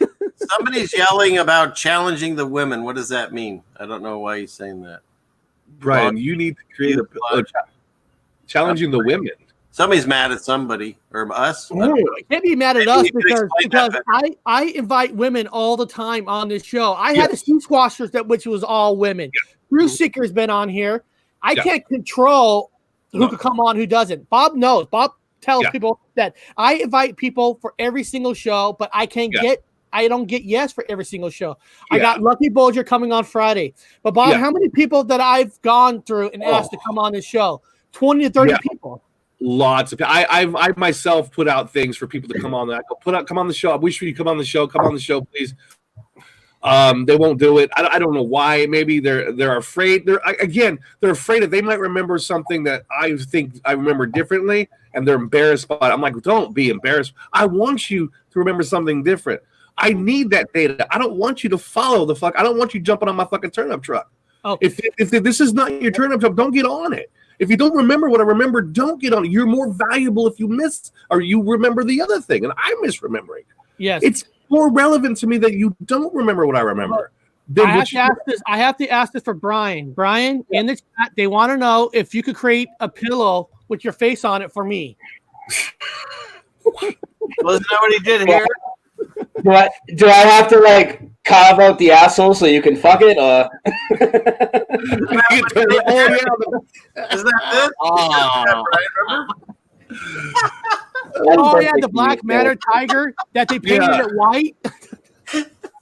Yeah, like a fleshlight. We could have a pillow like a pillow. Here we go. Steffi P says hi, Brian. Robert, you got to watch the whole flashlight conversation. It's supposed to be an airport next Wednesday. I owned a flashlight. I had a flashlight. I saw Seth Rogen in a movie I saw Seth. It was like with that porno movie. He was in that porno movie, whatever. Seth Rogen bought a fleshlight. I said, no fucking way this thing exists. I ordered one for the fun of it. And I was like, oh how my to make God. a porno? Was it called How to Make a Porno? Or How to Make a Porno. Again?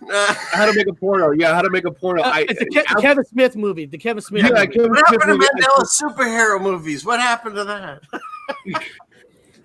Yeah, By the way, so Brian, I did that for you too. My latest video, shameless plug. I start off and I do that line from Clint Eastwood, and where he says, "Do you feel lucky?" And now it's, "Do I feel lucky?" I put that in there. Nice. Yeah, I put that in there for you. I always throw little things in there to see if you're listening. And then he complains and says, "I'm following him around." Well, it proves to me you are. He leads me with treats and then says, "Why are you following me?" Yeah, well, if you live here and you get blessings from God, people randomly just hand you things off camera. So there. You know, people should go to Brian's channel and check out that cool little 3-minute video of the test with the mask on. That is awesome. Yeah, that's a good video. Information where if you put the test on, you have like 21% whatever oxygen, but when you put the mask on, it was beeping, like alert, like you're breathing in your own germs. That's good. That was awesome. Well, just like occasionally, if you blow through this, the smoke comes right out. So these do shit. They do nothing. And now we're 100% in Washington. Supposedly, we have to wear them. Yes, Washington State, Friday. It's Not on my mandatory that you wear a mask. You know, I was wondering why they haven't done these yet. You know, I was like looking at my new dog. You know, they got chips in them. You know, eventually they're gonna start putting chips in people. Don't do that on there. Ow. I can't wear a mask. I'm mentally ill, and so I'll have a psychosis. But Bob, let me ask you this question.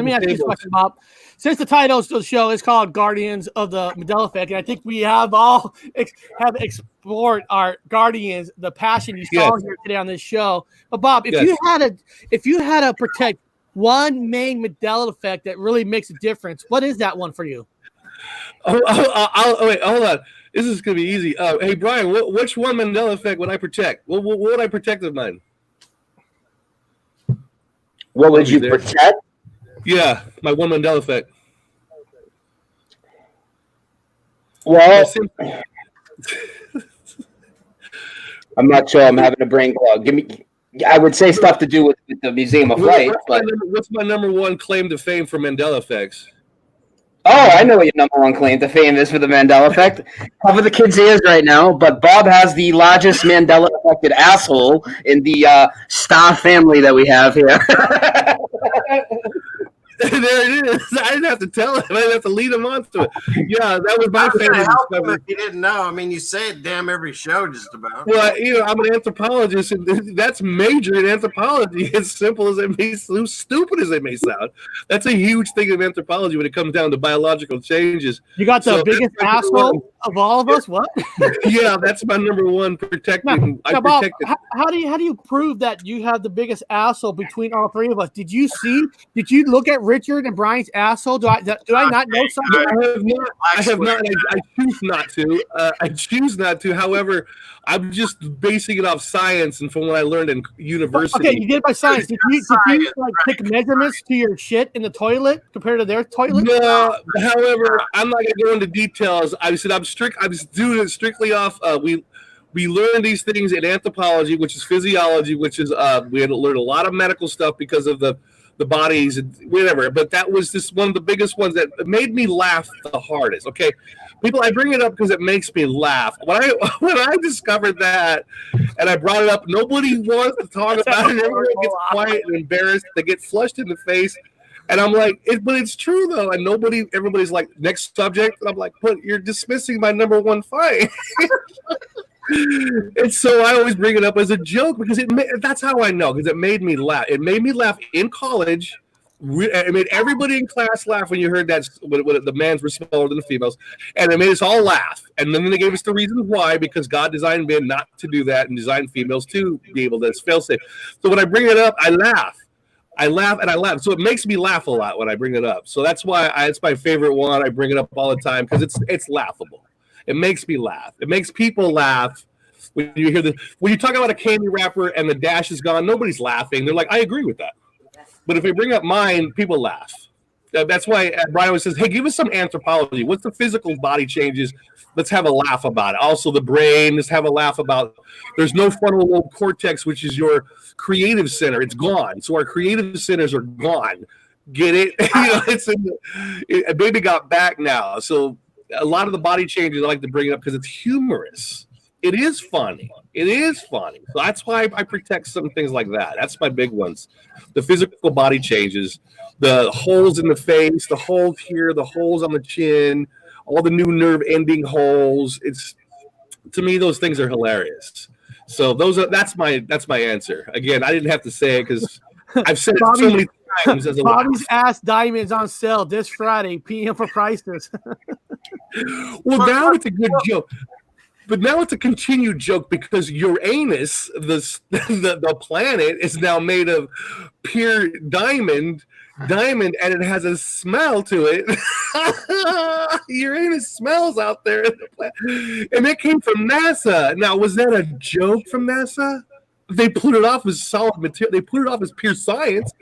Now, Richard and I laughed. He knows geology. He knows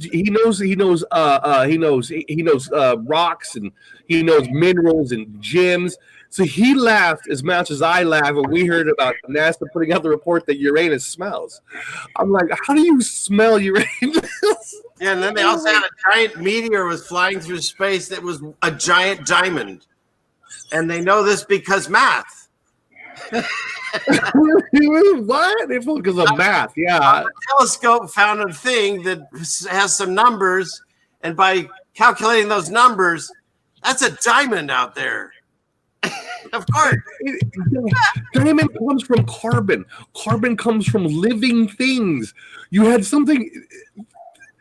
have a carbon-based anything in space. The entire planet should be doing cartwheels. Nobody. And don't forget about the babono monkey. See, the babono monkey, which is another weird. It has the AIDS virus vaccine in it, and I don't understand why no one just goes and grabs the monkey and like starts injecting it into people because you could cure AIDS. And it's not about their sexual orientation. You understand? They do have sex with both. I get that.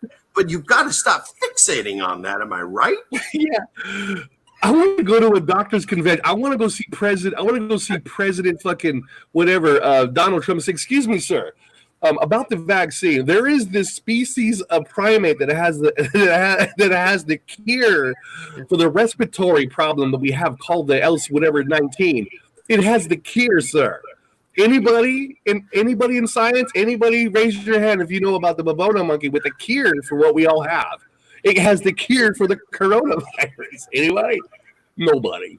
We've got a cure coming up, guys. We've got an anti-venom. Blah, blah, blah. No one's dying of AIDS. We need Tom Hanks. Get him over here. We got a cure. I want to see Tom Hanks with a babono monkey next. What's up with that? The other guest, the same guy who's been on there from the beginning.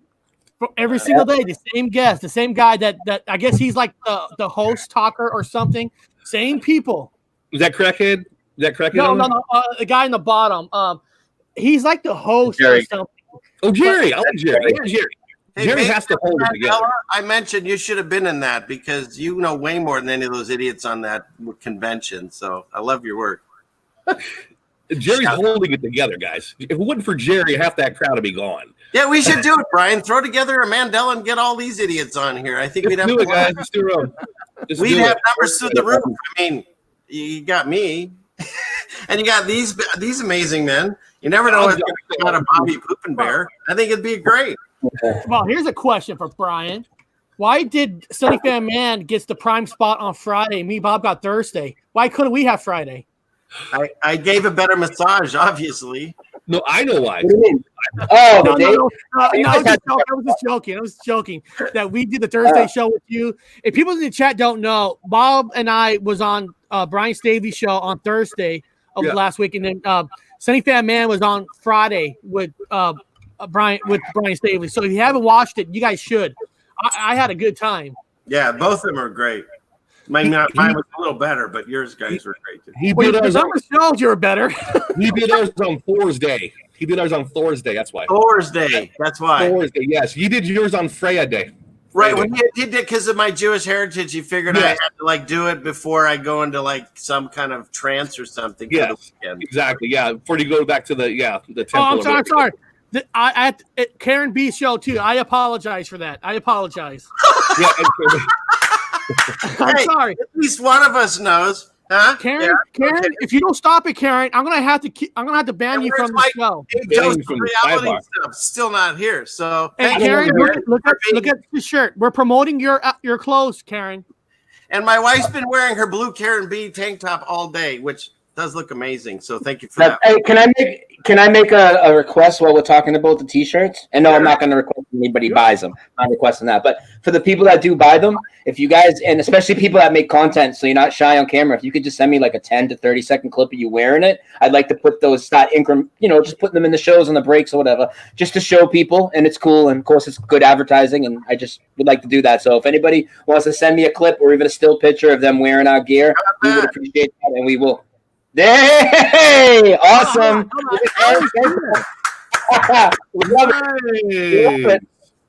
And stand up, Silly Fan Man. Let's see your shirt. Stand up, Silly Fan Man. Let's see that shirt. Boom. What's up, dude? Everybody's getting the shit. They know what's up. Nice, dude. Nice. I think they're looking shirts. I like the diagram. They're really cool shirts. Yeah. Wait till my Deficanist shirts come out. I don't think I'm gonna do that. I'm working on Bob's asshole shirt. Okay, I'm working on his asshole shirt. It's gonna be the best shirt ever. Don't say that. That's bad, dude. It's bad enough that people are getting a bad smell from that. It's hard to push that agenda. The Deficanist. Hard enough when you say it like an asshole. Don't say it like that. Don't say it like that. I won't. But we are working on some shirts ourselves. I'm actually going to start one too. So there. I'm going to have like two Bobono monkeys like hugging each other, holding a beer or something like that. Like something like that. That's a little more better. Like they're all getting along. The Bobono monkeys getting along on a picture like that. Or the King of Summer kind of a T-shirt. I'll be like that. Yeah. But strictly science though. But Richard, watching you the last 2 days and watching your video, I like your message about replacing the word lucky with blessings in a way. It kind of makes you feel better and stuff. I might have to start trying that. What I found? That it's a way to, I use it with my parents when I was still starting to introduce God into their life. And I wasn't trying to force an issue on them. I was just like, let's just take the word luck. Every time in your life from now on, from this moment on, that something happens that you think or say is lucky, instead use the word blessing. Every time that you think or say something or something happens in your life that you think is just an odd coincidence, insert the word blessing and literally count your blessings. And what you'll find is you'll say it all the time because there's so many things that you go, wow, that was great. Just say, oh, that was a blessing. And you'll find you say it so much, then you can't discount the fact that he exists. I'm not a religious guy. I'll be honest. I'm not a religious guy. I don't go to church. I don't read the Bible. Either. But I am going to try saying that word. See how it feels. And that's another thing that's fascinating to me. I'm not a religious guy. I've never been a religious guy. Okay. My kids all think I'm over the top now religion. All I've done was figured out where I live and that God does exist, not just as a figment to make you do good things. He does exist. He'd like you to do these things, which turns out things you'd want to do anyways. Treat people the way you want to be treated. That's pretty cool. I can do that. Oh, there's a few things he doesn't want you to eat. Well, why? Well, pigs eat all kinds of garbage. You're probably eating that and making yourself sick. Leviticus is more about cleanliness and it's a medical part of the Bible, right? Shellfish, what do? They clean the oceans. So I got all that stuff in there. Toxins and stuff. And if you live in Washington State, the beautiful thing now is they all got chemicals in them, right? They tell you don't flush your pills down the toilet, which most people do anyways, but they tell you not to. It's illegal. But guess what they say in the hospitals? And I know this for a fact because I actually knew someone for many years in that field, they make them flush them. In fact, the only thing that they don't flush are vitamins. Now, you could get some people saying that's not my experience, whatever. I'm telling you, that's what's going down. So all that goes into the fish, and you get Prozac and all that other crap in your shellfish. So that's more of just like, hey, you're not going to be damned to hell because you ate a clam or a lobster dinner. You just might get sick, and I'd like to try to prevent that. That's all that's about. I love my bacon. I do love my bacon and sausage. Yeah, and you know what? I ate bacon for years, and if I want to have that experience, I think we found our favorite is duck. It's very close. Love duck.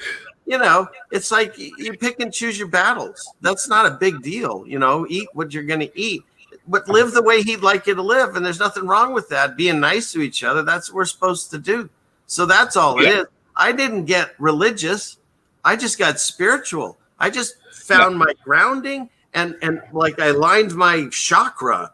My God pointed there now. I know he's there, and my feet are on planet, plane, flat, whatever the frick this thing is that's not moving. And now I'm stationary. And when that happened, all the colors popped that same day. It's like everything was brighter and more vibrant.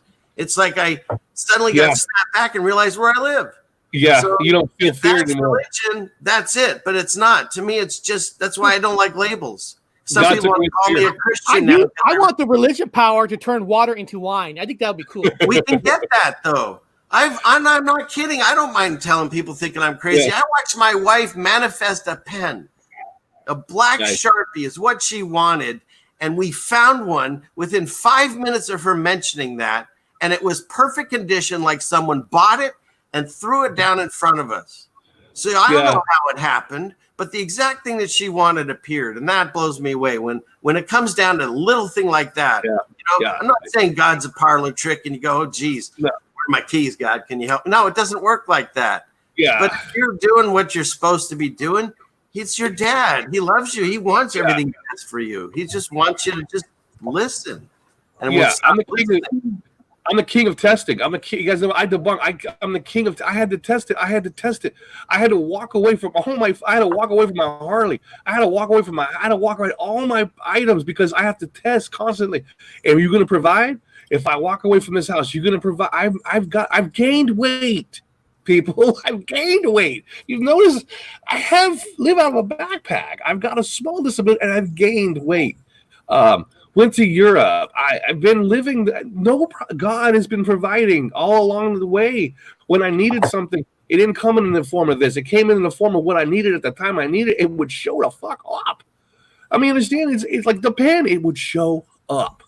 I can't explain it. It would just show up. I have to. He tells me I gotta go do things. Everyone's on a different path, and maybe we're going off subject here. We should go back to Mandela. We actually haven't even talked about Mandela today. It's kind of funny. Yeah, but don't give anything up. Don't give things up. I had to do it for myself, only for myself. Only do. In fact, I'm on the opposite now. I'm like, guys, I'm encouraging Eric, do T-shirts. Richard, do this. Brian, go this way because you need you need logistics in a battle. You gotta have logistics. That was for me and only for me. I needed because I'm an atheist, man. I'm a diehard scientific. I believed in the round fucking planet. I worked at the Museum of Flight. I believed in NASA. I needed more. I was pushing it to the dime, to the nickel to have God perform. Do something, man. Perform for me now. And I keep getting the evidence. Now I don't have to worry about it no more. I don't have to worry. I love God. I know He protects me. I don't need it anymore. And that's what I did. I was like, I kept seeing all these things at the end of every video I go to, and they were talking evil, good, God, Satan, whatever. I'm like, why does this keep happening? So then I finally got to a point where there was, before all this craziness, just craziness happening. And I did, in my own private way, just basically said, are you there? If you're there, let me know. And when that happens, you know it. I mean, I can't even describe. Everyone's is different. Yours was off the chart. I couldn't imagine how you went through yours. Mine was completely different. Yeah, everyone's different. So even if no one's experienced that or they didn't want to care about hearing that, that's fine. But if you ever are curious and you think that you're doing everything right, but you still don't feel if He's there, you just ask. And you'd be amazed at what happens. Because everyone I've said that to, something has happened in some way. Yeah. So that's all. But We're stuck Mandela's, I guess. But I do want to ask Brian a question about one of his videos, if he's there. Yeah. If he hear us. I'm here. What's We up? did a video called "Why Don't the Mandela Deniers Ever Pull Out Their Copies and Show How Nothing Has Changed?" Yeah. Why do you think they don't show nothing? Because you show. Because they're full of shit.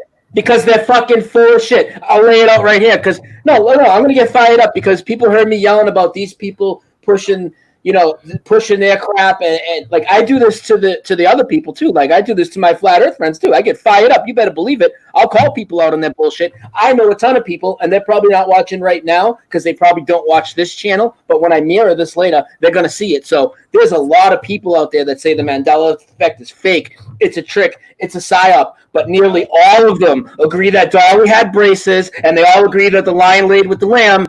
But they won't even go check their originals. I think that's some coward shit to not face the fucking problem, and I'm going to call them out on it. You're going to say what I'm pushing, like I'm an idiot, like I'm going to fall for some stupid psyop where things are just rebranded and reissued. I've been in this fucking truth game for 10 years. I'm not a fucking moron. None of us are morons. We don't talk about things that are logo changes, that are documented logo changes, companies selling to other companies. No, they're real legit Mandela effects. So the people that say the Mandela effect isn't real, but you told me you know Dolly had braces, and there's a whole bunch of you. I'm talking to all of you collectively. All you people that know Dolly had braces or that the lion laid with the lamb, but you still deny the Mandela effect. Why don't you fucking debunk me and pull out your copy of movie? I'm not asking for things that are like so hard to find. I mean, a James Bond movie is popular. So is a Bible. So many people have a Bible, but they won't pull it out and debunk it. They won't even check, and they'll just say, "Oh, there's got to be a trick. There's got to be a psyop." And those people are fucking way behind, dude. Way behind. I don't read this. I do now. Now, I mean, again, I use it for a tool. I see the changes and I look at it as a tool. I read the Revelations with an S when I used to have it in my head. I look at it now. I take it a little more seriously than I did before. Before it was nothing to me, nothing. But these people received messages back in the day, just like I receive messages now. Richard, Brian, Eric, we've all received our new messages. They received it too. So let's hear what they have to say about when God was talking to them. Okay, so that's how I look at this. I'm not sitting there thumping on it like a freaking no. I want to see what they went through. What did they have? What effects did they get the changes from? What happened to them? Why? Oh yeah, the lights are flicking there. So it's a tool. It's a good book to look at. Well, what I look at it is that movie Beetlejuice. They got the dead on how to live through their world they live in. And this is a guidebook that was left for us. And even though it's been corrupted over the years and continues to be, the message was still there enough for us to wake up and start realizing that there's a guide map in here of our past, our present, and our future. I'm finding things that are happening right now in here and things I know have happened past, and now things that look like they're coming to fruition day by day. We talked about it on Airborne today. And the fact that it's being corrupted, he gave me a passage. He's going to get mad if I don't remember it now. I think it was Amos. And it basically says at one point, it's Amos 8, 11, and 12. Eventually, this will be so corrupted that people will starve for the word of God and they won't be around. And so there's going to come a day when you won't even be able to read this. So that's why it's important. We're in this, whatever this is, pause button.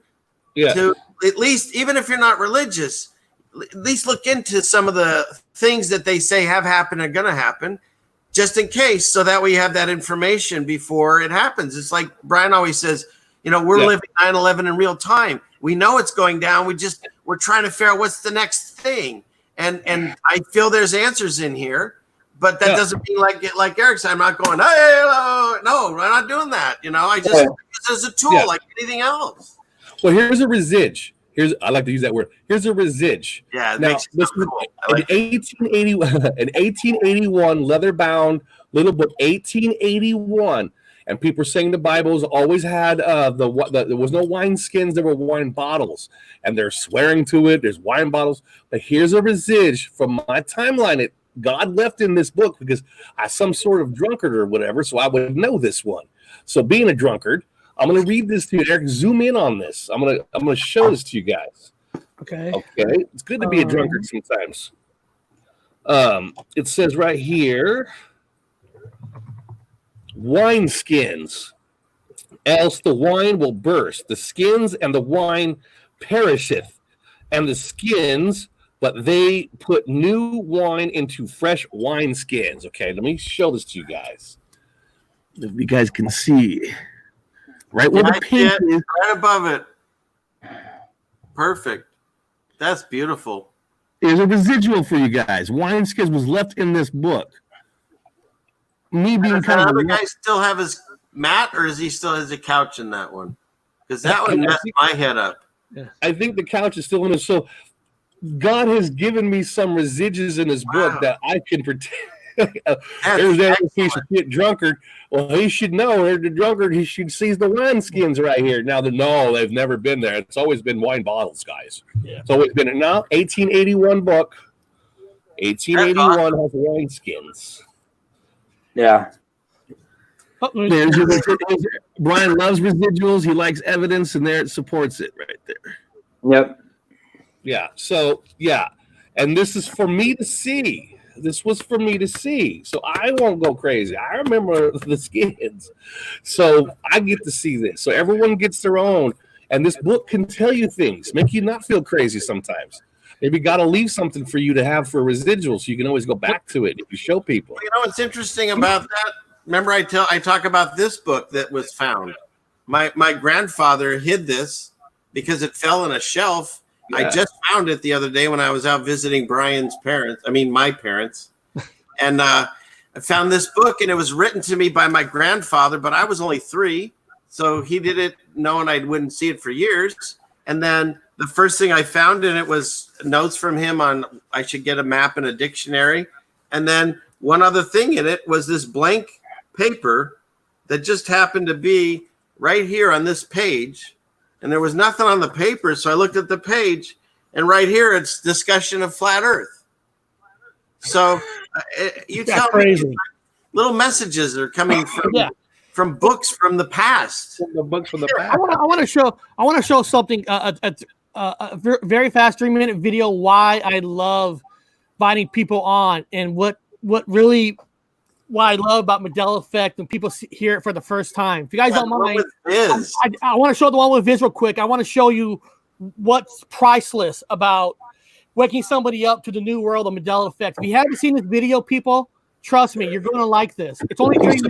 Conference. I doubt if he gets it played at the conference. Hey, by the way, can I say one? Let me say one thing before you start. One thing before you start. The effect you're about to get into, the whole thing with Viz. Yeah. Every fucking denier out there knows Ed McMahon worked for Publishers Clearinghouse. They all know it. But they'll all just take the update and call people like us crazy. If we're crazy, show me Dolly's braces and show me the Lion and the Lamb in your Bible, motherfuckers. You can't because you're full of shit. You have no courage. Go check. I'm sorry, reality's changing. It doesn't fit in your little fucking box or whatever you're looking at the current time, and it might upset things. Well, I'm sorry. It is what it is. And you know that Dolly had braces, so show me the tape, motherfuckers. You know what I've done, Brian? I've actually offered $100 to any one of my kids that can find that scene in The Matrix where he goes, "What if I told you?" The meme that everyone uses. And no one's been able to cash in. No. Well, no. I think this is beautiful. Just watch this guy. Do you remember Ed McMahon delivering checks to people's houses? Yeah. Make it louder? Yeah, he doesn't do it anymore, dude. It's as loud as I could get it. You're wrong. He's never done it before, ever. He's never delivered a check before. Look it up. What do you mean he's never done it before? He's never done it before in this timeline, dude. Ed McMahon has a commercial. There's video proof of him doing it. Yeah, I know, but he's never done it. Show us the proof, Viz. I heard when he throws the body out the window and he screams at the guy, "Welcome to the party, pal." Yeah. You're living that moment. Welcome to the party, pal. I grew up watching Ed McMahon deliver checks to people's houses. You misremembering. His head's ready to burst. I don't need to play the rest of it, but you just saw somebody who wasn't denying it. He like Brian was saying, he remembers giving out checks. I mean, that was priceless. And he said at the end of this video, he goes, "You guys just ruined my childhood." Yeah, and you know what? When you show the denier's residue, what they try to do now is tell you all the residue's wrong and all the parodies are wrong, and that's where we got it from. It's so fucking ass backwards, dude. These people are idiots, man. What's so nice about this guy, Viz, was that after we talked to him, he not only went home and started looking into it, he invited us on his show, and he started telling us ones about Mandela effects in The Walking Dead. So he listened, and he's not denying it. He I don't know where he is on board yet with it, but he's at least opened that aperture, and that's all we ask. That's the mustard seed, you know? Give it a shot. Look into it. Just give it a shot. Take 2 seconds out of your day to look some things up. Yeah, he said there was a word he's waiting for Rick to say, like... Yes, and he's showing his son that scene. He goes, watch the scene. Watch what he says. Watch what he says. And he didn't say it. And he said he tripped him out. He swear to his son it was there. See, that stuff is priceless. That's what we're trying to do, not what this conference is doing. No, they're not doing that. They're not doing that. They're going to get you separated and arguing. So when people, so Bob, so when people say, Eric, why do you invite these other people from different communities? Because we want to open these conversations up. But again, it's got to be. You do it because we're looking for truth, dude. Now, anybody that thinks Mandela effect's the ultimate truth, or flat Earth is the ultimate truth, or 9/11 is the ultimate truth, you're a fucking fool. Because the journey doesn't end, and it's going to continue until we go wherever the fuck we're going. Yeah. Well, there it is. How could anybody talk down to me for that? I'm not promoting any one thing, but we're all important, we're all special, and all these topics are important, and they're all connected. And if you can't see that, and you have this attitude, I'm not going to look at the next thing because I'm stuck here. Dude, just go back to being a normie. Go back to nothing. If you find it's real easy. Just put on one of these and you just walk around, and everyone accepts you. Even nobody. Faceless. Let's go faceless. That guy Viz will be coming back on the show in the future. I can't wait. He invited me to come back on his show. So he's not running from it. He's actually. I like that guy. I like him a lot. Yeah, I can't wait to give him some. And he told people in his own chat on his channel, you should look into it. This is exciting stuff. It's fun. Yeah. You could be fun or it could be depressing. I was trying to be so respectful on that one, and he was a pilot, and he started talking about engines or mechanic. I was like, okay, how do I gently ask him this? And then I asked him, and he has a memory the way they are now. And that's the way it works. It's just like certain things they've already upgraded, but then there's every once in a while something will hit you, like Rick never did that in The Walking Dead. Because again, I think it's God putting it where we're going to look. That guy obviously fixates on The Walking Dead. His whole show is that, and he's doing very well with it. So, of course, God's going to put a Mandela effect in there to mess with his head to wake him up there. Because that's why he did it. And he put it in rap songs to wake up some kids, and he put it in, everywhere. And I think the rainbow, that's totally God. You can't deny that one. It's like LGBTQ, elemental P, they stole it. And if you look up the word pride, and I hate to keep bringing this up, Brian loves what I do, but pride, you used to have pride in something, pride in what you do, pride in your life, pride in your kids. Now it's sodomy, it's gayness, it's transgender issue. Not that I have a problem. If that's the way you live your life, it's fine. It's not, as long as it doesn't affect me. But to steal words and rainbows, so that was God going, no. This is my rainbow. There's a rainbow cow. There's a rainbow fields. There's rainbows in the skies. I'll put them around the moon, some around the sun. I'll make them in clouds. You know what I mean? It's like here's some mountains, here's some water. Everything's turning rainbows. All kinds of bugs. You can watch Jen's channel. She's got thousands. Creatures. That's why people don't be upset if you don't remember something. I remember I've been in England with English people who have 100% like just as strong as me or Brian or Richard or Eric, really strong. I'm like super psychotically strong Mandela effects, and I had to tell them when I was there. I don't know how to break it to them. I was like, guys, we've been looking at these canal systems, man. They were talking about when they were kids, and I go, let me tell you something kind of sad. I don't know how to tell you this, but there were no canal systems in England in my time. And they're like, what are you talking about? They have the effect now. Like, but they weren't looking out. Because they were there.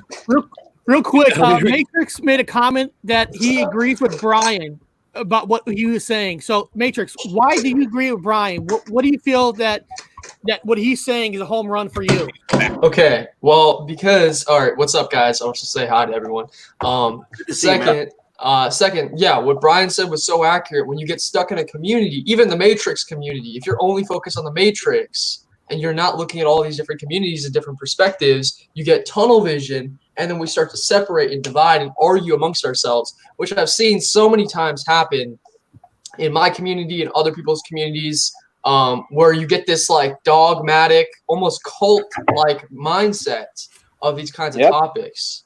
So it's good that you have this channel where you literally bring people from like left field and right field and everywhere and then bring them together. So I've learned a lot of stuff about the Mandela effect that I've never heard about before, just listening to you guys. And it's crazy. I didn't even know there was a Mandela effect community. But, you know, I discovered that when I was like probably like 7 years ago. So seeing it just evolve and become an entire community is incredible, just to see how there's so many different perspectives. And the one thing I want to say is this Mandela effect. If you don't remember this, then maybe you're from a different timeline. If you don't remember the North Pole, like there used to be a ring at the top of the globe on every single globe. Where did that ring go? Where did that North Pole go? It's not there anymore. There's just Greenland. Tanuj.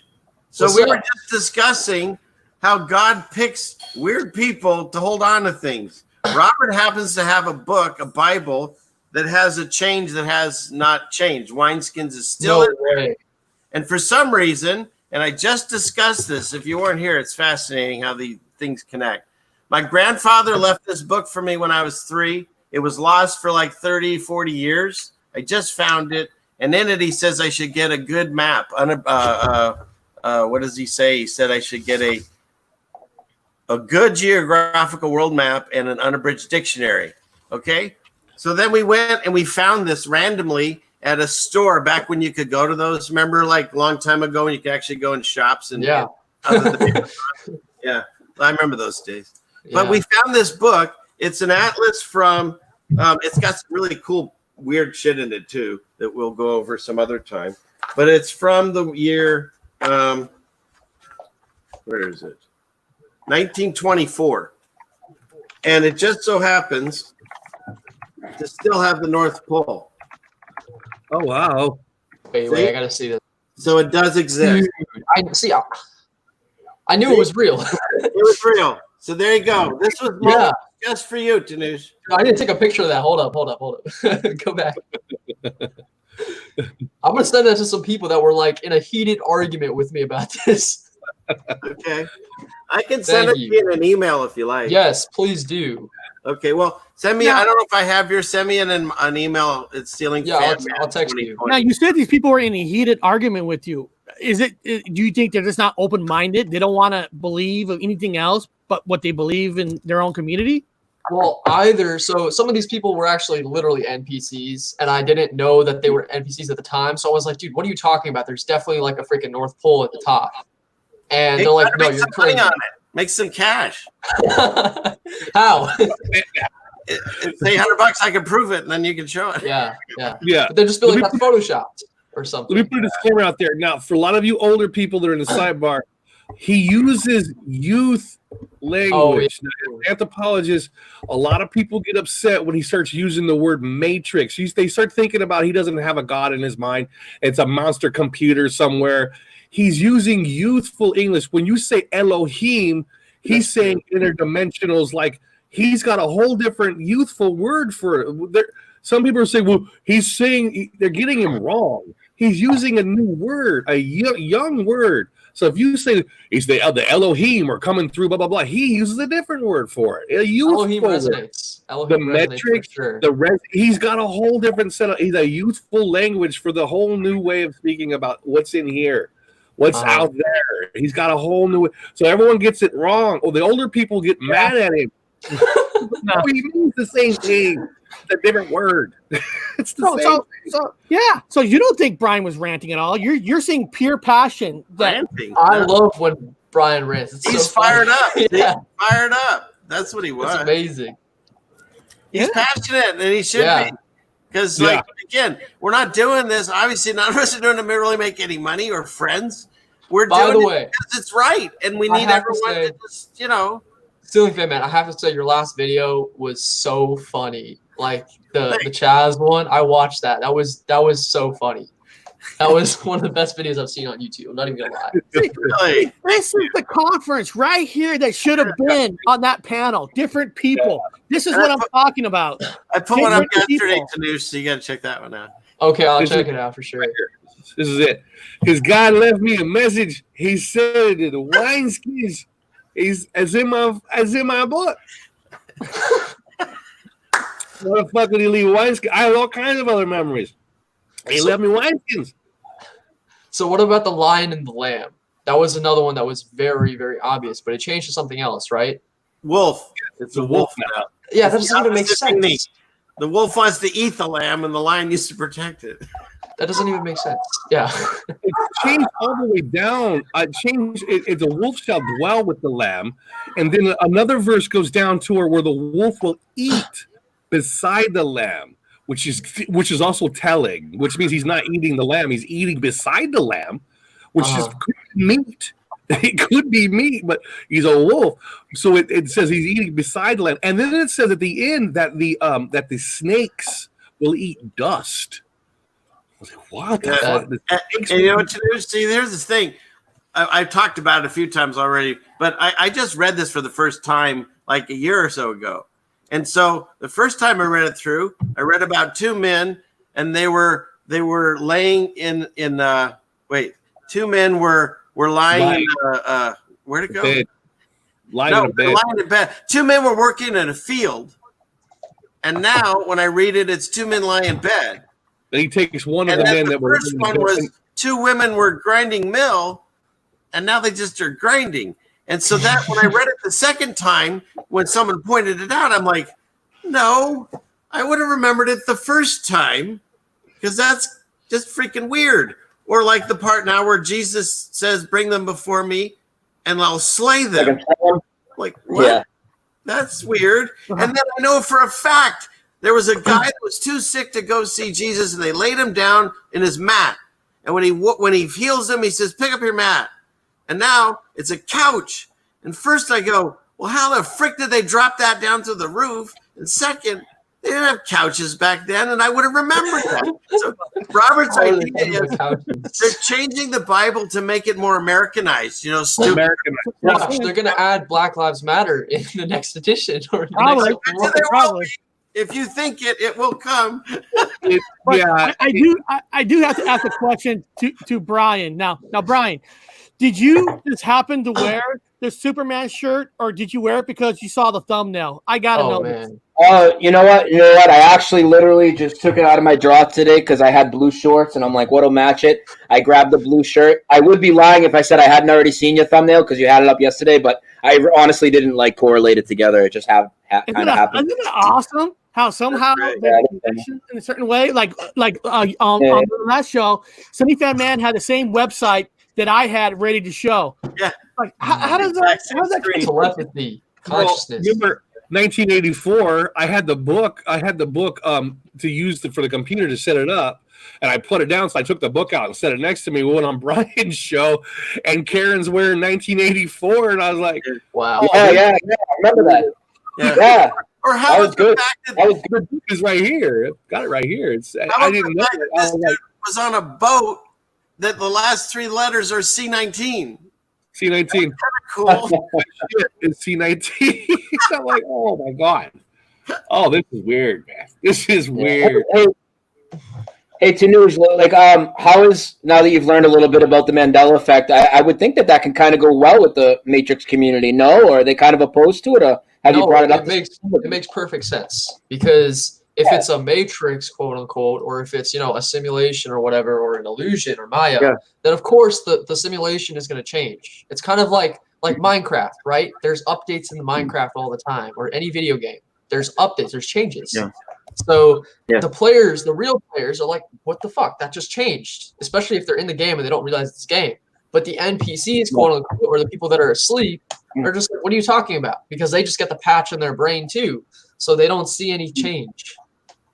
Remember, language, guys. Different language. Don't touch him. I don't know how to explain that in your guys'. No, actually, you actually can, because if you want to connect it biblically, there's a lot of stories that people can't see things. Like there's one dude that his animal can see something that he couldn't, And then there's the guy that supposedly wrote a lot of it where he had scales over his eyes. He couldn't see till something happened, then he could see. So it's like your video game guy. They might be all real people except for the NPCs. But for some reason, they noticed something on a wall as they walked by that had changed and was different. Whereas most of the time you're running around figuring out not to get shot. So you might not notice the changes, but all of a sudden, for whatever reason, you stopped, you tripped, or you saw, for me, it'd be, as Robert says, I saw a penny and I stopped. And then all of a sudden I look back up and like the scenery around me changed. And now I'm noticing it everywhere I go. And it's kind of like that. Like none of us can explain how it's happening or who's doing it or why. We just can see it's happening. And so we just make reference and we try to talk to each other, try to figure out what's changing. Yeah. How do you say it? How do you say? How does Shaman? I know how to say it. We don't fucking know shit. We're misremembering. Yeah, you know. How do you describe the supernatural? How do you use what language was ever used for this, other than what was put into this book a long time ago? A lot of things with the dragons and the unicorns, and how do you explain these things, right? I mean, and the Matrix. The Matrix is in there multiple times. That was added in for sure. Matrix is in here. I got it written in here. A lot of these are Matrix. These little pins here. Matrix. And that word and some of the transgender stuff and other things that we're seeing come in now, you can tell. No, yeah, there is stuff that's suggested. Yeah, Jesus now has breasts that lactate, I guess, right? The reason that's into the Bible now is because these are the things that are big in our society now, and it's retroactively going into the Bible. That's what's happening. That's true. I don't even know what to say about that. I'm sure Robert will probably know that one about Jesus having breasts now or something. They talk about it. I don't remember exactly the passage. I can look it up for another show, but it changed. Yeah. I'm comfortable with the idea of lactation for men because remember I lactated. They thought I had breast cancer. I had Bob, suck my boobies. Remembers that a mammogram. Now, Bob and I has been on the Matrix show on his radio frequency show twice, and I say his fans were open to us. They were they love you guys. One person said anything negative. You might have one or two, but more or less, they had a fun time with us. We had a blast on that show. Now, of course, Bob was talking about cows becoming whales. He might have been a little high and drunk on that. Oh, man. Hey, anything except your buddy that was on when I brought Karen and David Weiss with me that time. Oh, he's not even talk about See, but that's the difference. That guy let anyone else talk about their view. He just was not. It wasn't adding to the conversation. That's a total difference in that I would have got rid of him. Now, he's a fan of the show. Unfortunately, I'm probably going to have to take his friend and give him a wrench on my channel. I have to take him and give him a wrench on my channel. I have to give people that are kicked out I got to take the rejects to my channel. They're good people. They just need to move on. This show? I'm sorry. Am I ruining that? I like you, guy. No. I always have to take the people that were kicked out of here and put them on my show as a wrench. Now, my show so is a wrench. Talk to Tony the Tiger? Nobody. So that's a kind of a horrible place to be.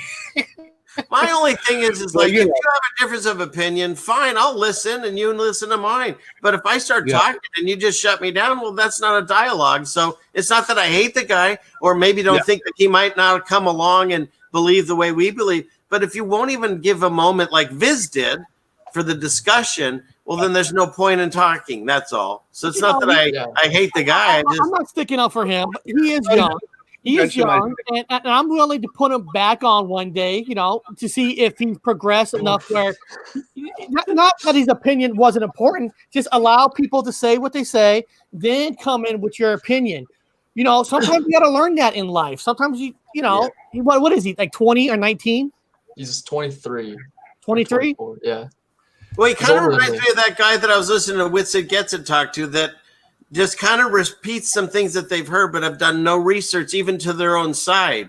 Because he was telling this guy, well, you believe this. And it's like, I don't believe in that. He's like, well, let me explain to our side. So he basically believes in Dan Winter's theories of the globe model. And so I've talked to him about flat Earth many times. But to me, it's like, once you look at flat Earth, you can see it's very obvious. And there's no reason to keep researching about it and like proving, because it's like you look at the horizon. First of all, horizon means horizontal line. That in of itself should tell you, language has truth in it. So, and don't forget, you fly in a plane. Yeah. I've done tests myself that show there was one time I took a flight and I tracked it on a flat Earth map versus a round Earth a globe map. And basically the globe map would show like a curve where you were literally going around an entire area, and then the flat Earth map shows a straight line. So it shows that the map didn't make any sense well, on the globe Earth. Each other at 100 miles. I mean, it has to be straight. It has to be a straight. It has to be. The airplanes, everything about the airplanes on a spinning ball is what did it for me. I mean, just the idea that the Earth's spinning west to east, 1,000 miles an hour at the equator. What if you're going to take a north-south flight? You're going to take a north-south flight, and the Earth's spinning sideways at you, underneath you. And then not only would they say they'd be able to pull off such a feat, they say they do such a thing with no adjustments. And it's unbelievable. And then what they'll say is, oh, well, we know why. They'll say, oh, well, the atmosphere is spinning with the Earth. Well, how many directions is it spinning with the Earth? I mean, it's one direction, right? They're spinning. Yeah. I got a perfect thing for you to show them, Tanuj. If it's still on the Earth somewhere, it was Owen Benjamin. They take some of his things and they make them into cartoons, and it's called Globe Earth Sniper. It's the funniest thing. It's only like 2 minutes, and it's this dude. And every time he goes to do a shot, he's like, okay, now calculate the curvature where where are we standing? And he's like trying to figure in the math for the curvature of the Earth, and he never hits anything. And it's the funniest thing, because the thing about that is they don't put that in when you're learning to be a sniper. Well, I shouldn't have talked about that. I'm not supposed to. But anyways, they don't put that in that degree. Look into it. Exactly. Why are you like some secret assassin? Why are you not supposed to talk about it? Also, to quote one of my condemned wrenches that have been kicked out of sites, which is brilliant, to talk about the telephone call from Nixon to the moon. Oh my goodness! It requires molecules. It requires oxygen. It requires a certain amount of something in space to continue that conversation. It takes electricity. It takes something in space to carry the message from the phone to the craft at thousands of miles away, whatever. It takes something to be there to continue a message through. And without there's no medium space. There's no medium. And don't forget the fact that there was absolutely no lag time whatsoever. No lag time at all. We have a problem, Eric, at Eric's house connecting. So Eric fixed the internet so we're not going in and out. Imagine space with a phone, with a rolling phone in the 1970s. Can I ask you guys a question? A serious question. You got it. So I don't know how. Obviously, none of us know how this works. But if there is timelines, if that's a thing, is it almost like, let's say we blew up in 2012 or whatever they say, and we're in this new timeline on this other arm of the whatever, and the people I remember, we actually, let's say, just for grins and giggles, we actually did go to the moon, and we went one time. But now we're in this like clown world where they don't know how to do it. They never did it. They just keep faking everything. We've gone multiple times. Now we're going to Mars, and now they don't even care. Now they give us SpaceX rockets that are just CGI going up and down. And it's worse than you see in Iron Man. I mean, it's so bad. It is worse than Iron Man. Are we now in like this clown world where these guys are really this stupid? Our villains Iron Man was a documentary. So funny. I feel like they use such a big budget on the movies, and that's convinced people so much. And then the space shit is like, oh, it's real because it looks so fake. That famous quote. So it's almost like they program with the Hollywood, and then the real stuff they don't spend any money on because they're right there. But I took pictures with my kids next to that lunar lander, and was like, wow. Amazing. And now I look at it. It's piece of cardboard. Idiot. How can I not see that's like tin foil and like the third grade class did it? And it's not even sealed. There's like parts of the cardboard bending and like how stupid was I? I'm fascinated. You're like, what is that thing that's covering that hole? It's like, oh, that's masking tape. Yeah. So either I was that dumb or we switch timelines and these idiots never went and they're faking it just poorly. I don't know, but it's weird, man. See, they're making fun of a lot of people. Now, you guys would not know this. There's no way you guys would know this. Only I would know this, and people like me would know this. Now, remember, they're making fun of you. Hollywood now is making fun of you because remember the new movie with Brad Pitt where he goes to meet his father that's around Saturn's fucking rings, his father. Okay, now he gets a message from his father. You guys would not know this, but the title of the message is, go look it up yourself, do your own research, is the Wow message. The Wow message was back in the 70s when they got this strange communication coming over in this place, Sagittarius, because we're in Orion Spur, whatever. That bullshit fake message they got from outer space is the same name, same everything is in that movie. The message from his father was that message. And I go, they've just taken the message from the 70s, from the Wow message, put it into the movie as him receiving a message from his father and putting it in your face. You don't even know. Nobody even knows that unless you knew it. I'm going, oh, that's the Wow message. You wouldn't know that. They're putting it in your face. They're laughing. So people that know this are laughing. The Freemasons that are in part of that whole thing. They're laughing. People who made that movie are laughing at you. We're gonna use the Wow message, man, from the 70s. They wouldn't even fucking know, and they're gonna add it to it. And you guys wouldn't know that. Well, just like no one would ever care about the word Centerville on a stone-mounted sign driving in a movie, except this guy, and he brings it up so we all know. I mean, the universe is trolling Brian hard. Yeah, 100%. Or how about poor Karen? They turned her name into like a diss. I'm like, what the heck? I like his American flag, though. And The Rock. I like the American flag. Oh, yeah, man. Isn't that awesome? I like that it is, man. Instead of our sign has the old flag. The old flag. Wait, what's that? That's for Brian.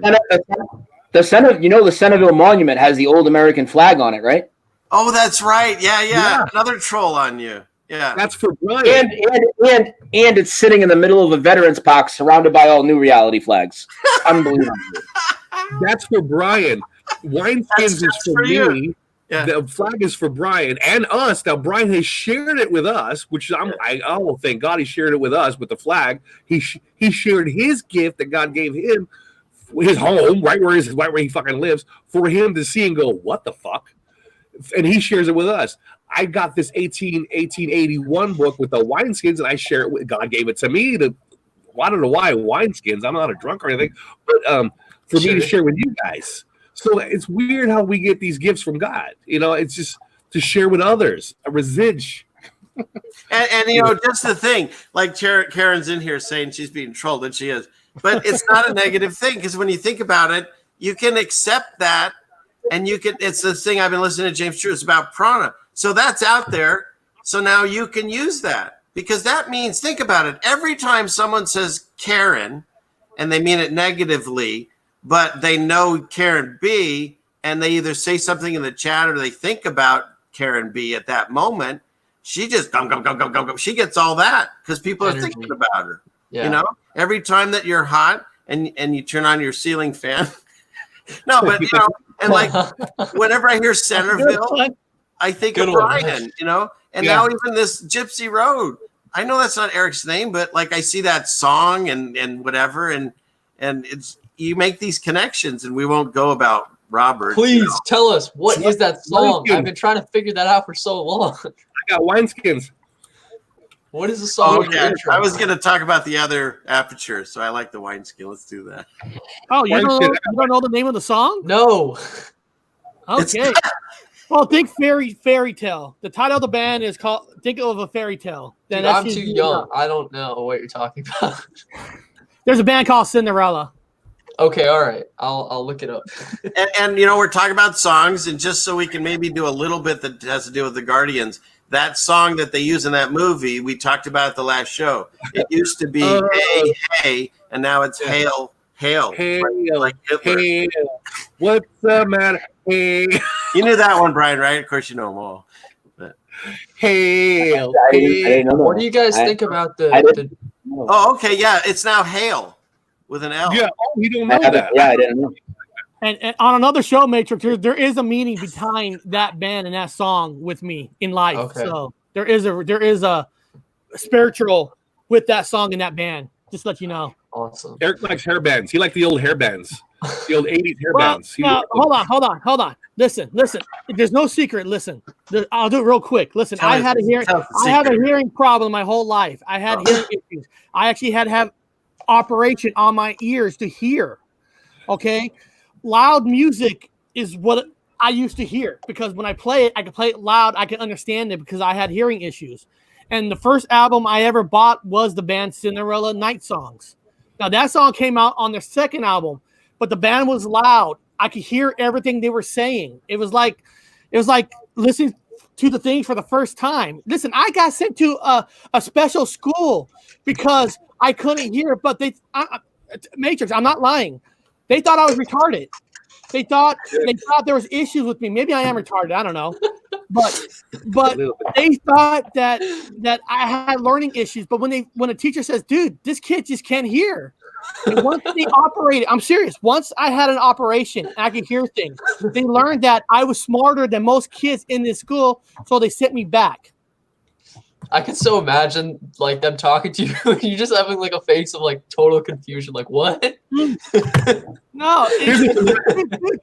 I have Bob. You remember the story? Yeah. Listen, I'm not lying. I have a birthmark on my feet. Yeah. They thought my father was not cleaning us kids. They said we were dirty, and then they took my father in the office. Dude, I was in the office with my father, with the principal and the teacher saying, "You're not taking care of these kids. He's got a dirt that he's never cleaned on his foot." My father goes, come here, son. He took my sock off, showed them. And look, it's a birthmark. It's not a dirt. They were so fucking embarrassed.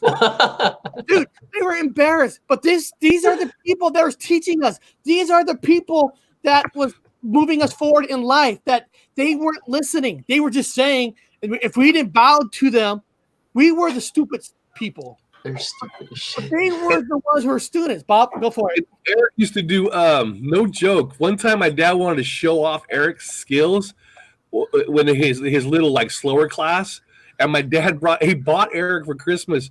I think it was the pyramid shaped. It was the Rubik's Cube. The pyramid Rubik's Cube. And my dad would take the Rubik's Cube and screw it all up like this, and he'd hand it to Eric, and Eric would be like, "Oh." And they were like, "Holy shit!" What? Oh yeah, Eric More, used to do the Rubik's Cube. My dad would screw it up and said, "This kid's dumb, huh?" Here, he hands on the Rubik's Cube, and he's like, boom! And remember the Rubik's Cube? They were like, "I'm Gypsy Road. Don't you know?" Yeah, and there's part of a lyric of a song is, "I drive all night until I see the light." So it means a lot that I had to see the light because everybody was kicking me down. Dude, I had rocks thrown at me because the school made me look stupid because, dude, I had to get in a special car to drive to this school. Think about it. You're a kid. Everybody's getting on the bus going to school, and you're getting in a small brown car. People picked on you. I got picked on. Dude, I went to a church camp because everybody else was going. People were trying to fight with me because I was different, because I didn't go to the same school that they did. I mean, the school system's supposed to help you. They didn't help me, man. They fucking put me in the back of the bus and made people think around me that I was stupid. Well, because you did differently, basically. He graduated from high school, though. He was on the basketball team. Kicked fucking ass. Now your jersey changed to 13. Yes. You know the only reason people accepted me? Because in football, I was actually good. I got my name in the newspaper that Eric Wood single-handed tackled everybody on his side. If it wasn't for sports being good, people would have treated me like shit. The only reason they treated me good in high school is because I was good in sports. Yeah, because our older brother would fight with him all the time. He'd beat him up. Brian's a lavish over here. Two things. You guys mentioned Rubik's Cube. That one I think has changed more than once. Really? Rubik's. So look at that one. And second, this is the proudest moment of my life because I told the Mandela effect that Brian didn't know. And then I read the sidebar, and neither did Maybe It's Mandela. So I'm super excited. Let's say that. Yeah. What's wrong with Rubik's Cube? Now I got my blood going. Thanks a lot, Brian. Rubik's Cube, I think it became an X, and then for a while it was an X. I like your new digs, man. It's way better than where you used to live. Yeah, it's beautiful. Yeah, that YouTube Monday. The very first time I tried to go live, something in my room was making that thing show up, and we all freaked out for like the first 5 minutes. Look at all the space I have to look at all the space I have to have your parents over for dinner tonight, Ceiling Fan Man. Oh, cool. My mom makes a good spaghetti. Oh fuck She's yeah! she's cooking right now. You're Oh, she's weird, there. dude. She must have left my house earlier. I gave her cab money. We got the same picture. I gave her cab money. I always give them breakfast money too. I always make sure your mom has breakfast money. You're at Brian's house? When did that happen? Holy shit. I got the same picture hanging out in my background if I want to use it. What Yeah, picture? it's just a default. It's a default thing from the StreamYard for the green screen app or whatever. Oh, that's Yeah, hilarious. to break the fourth wall, Brian. Thanks. You guys All play right, that piece? but on a real note, you know what pisses me off a lot is when you go into a store and they keep playing the same stupid thing over the announcer. And they're like, "Thank you for cooperating with us in these trying times," and they Oh just my repeat God. that. It's like brainwashing. They just keep repeating it over and over and over again. It's like not trying. It's not. There's no trying time. There's no virus. It's There's like no working. it's in that voice, like that Hunger Games voice, where they're serious, but they're kind of like mocking you at the same time and like teasing you almost. But all the stupid people are just like, yes, trying times, masks. No trying times. No trying times. I'm a hero. I'm a hero. I'm saving lives. Yeah. And everybody looks at you like when you walk around, everybody looks at you, especially if you're like a little bit higher vibrational, a little bit more awake. They look at you like, dude, that dude is weird. Like, what's wrong with him? Why isn't he like going with the status quo? And they treat you almost like a different being, like an alien. Yeah. You know? and so- Separated. We're being pulled separated. yeah. We're being separating the wheat from the tares. Separating the wheat. It's a beautiful fucking way of doing it. I don't know. Is it pre-planned this way? But it's working. I can And see. you know people what? I can't even take credit for this. I will in later shows when I talk about it. But one of my sons gave me this. They're turning the mouth into equivalent to a sexual organ because they're now covering the mouth. And if you should see a mouth, it's exciting. Look, I see her mouth or his mouth, right? They're I saw a picture. I think it was in your the video. trikini. Yeah, with the bikini, like they're making it a fashion statement now. So like, you got a matching bikini and face mask. Yeah, it's in my video. It's called the trikini. It's a matching mask, bra, and panties. Yeah. It is sexy. It was kind of attractive, but still See? retarded at the same time. And then when you do the unveiling of the mouth. Oh, Right. oh yeah. Oh damn, you're hot. Let me see your Look lip. at that chin, man. That chin Yeah. is beautiful. Let me see your upper lip. Oh my Yeah. God. Oh god, you're beautiful. Or you could do this. You could go, okay, only the lip.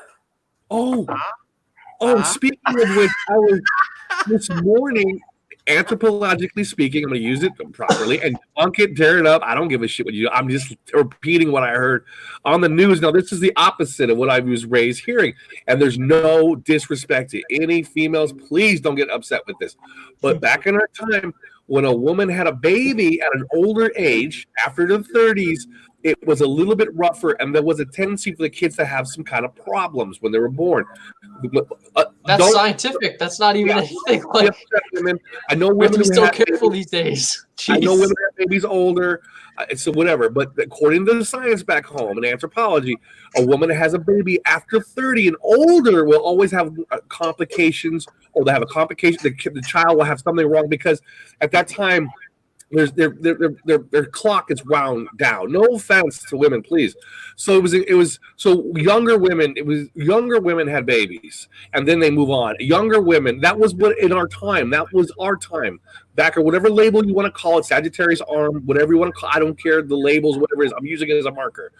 But I heard the news this morning. It's encouraging. Now this is weird. I was like, it's encouraging. Women over 30 should have babies because it helps with Alzheimer's. What? Women who have babies over 30, it's better for them to have babies over 30 because it helps with their Alzheimer's. I've never heard of this study. When did this study? I'm not saying anything, women, so don't be upset with me. It's just what they're pushing. So they've said it on the news this morning that women over 30 is encouraged to have babies because it helps with their Alzheimer's. Whoa, what? What? This was not in my time. I've never heard of this. What? What is this push for babies over 30? That was the weird thing. I don't know what that is. Oh, kicked off. I'm kicked off. Are you kicked off? You guys can hear me? It's kicked off. And the whole thing is, I have a big old thing saying that I'm going to be shut down. Looks like you pissed off the government. Someone, yeah. Yeah, I'm not. I swear to God, guys. It's the I'm AI telling you. I've got a message saying I'm going to be shut down. Okay, so I'm going to stop talking for a second. Continue. Let's go ahead. Brian's in space now, but it looks kind of flat. Why does it look so flat? Why does it look so flat? Where's the curve, bro? He flattened the curve. Good job, Brian. Flattening the curve. Hey, real quick, Brian. You're doing a show tomorrow with Karen. What channel is that? What channel is that going to be on? That's going to be on Karen's channel. Okay. At 9:00 Eastern. You like my ceiling fan? And then I love it. And then Friday I'm going on this woman's channel, and she doesn't know any better. She doesn't know anything about the Mandela effect. So she asked me to come on. I said, I'll come on and talk about it. Send me the thumbnail, right? She sends me the thumbnail. The fucking thing's titled False Memories and something else. I said, hold on. No.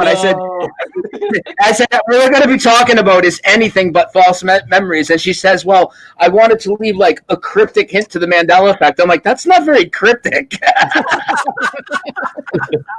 What's the name of her channel so you check it out? Yeah. Beth Martins. It's a friend of Rose. That's going to be on Friday. I forget. Yeah. Okay, you know what? She's been one of my shows. I've seen her. So, yeah. So she's probably open to listening, because if she's heard me talk, then, you know, she's at least listening. Yeah. But tomorrow night, I'm definitely going to address all this nonsense with that fucking Mandela conference again. So you haven't heard the last of me today fucking yelling about it, because I'm fucking pissed off. Cool. And I am gonna dude is so shilly, dude. I am gonna wind down the show a little bit, but I went longer because we got awesome guests, and I feel like this is like the more true Mandela Effect conference than what's being played right now. So here it is. Her name is Karen B. Found the name Beth Martins. Yeah. Let me see if I can find her YouTube page. Yeah, so I know she's been in around some of these shows, so she's good. At least she's listening. So I don't know much about her yet, but I'll listen anyway. So it's another one to watch, another one to listen. Maybe we can get her to come on our show later on, so we can make the full complete circle. It'd be awesome. More people, the merrier. More people. Again, Brian, I encourage you to put together a little bit of a panel if you want to. You guys want to start a new panel? We want to do our own version. I'm in, man. We'll do our own version. That's what I was saying. I mean, nobody even knows who the fuck these people are, and they're out there pushing all a bunch of eyes. And I'm sorry, that whole thing's been co-opted, in my opinion. Fuck that Chris Sinatra dude. That dude's a fucking shill. That's my opinion. We need to do our own. Let's do our own.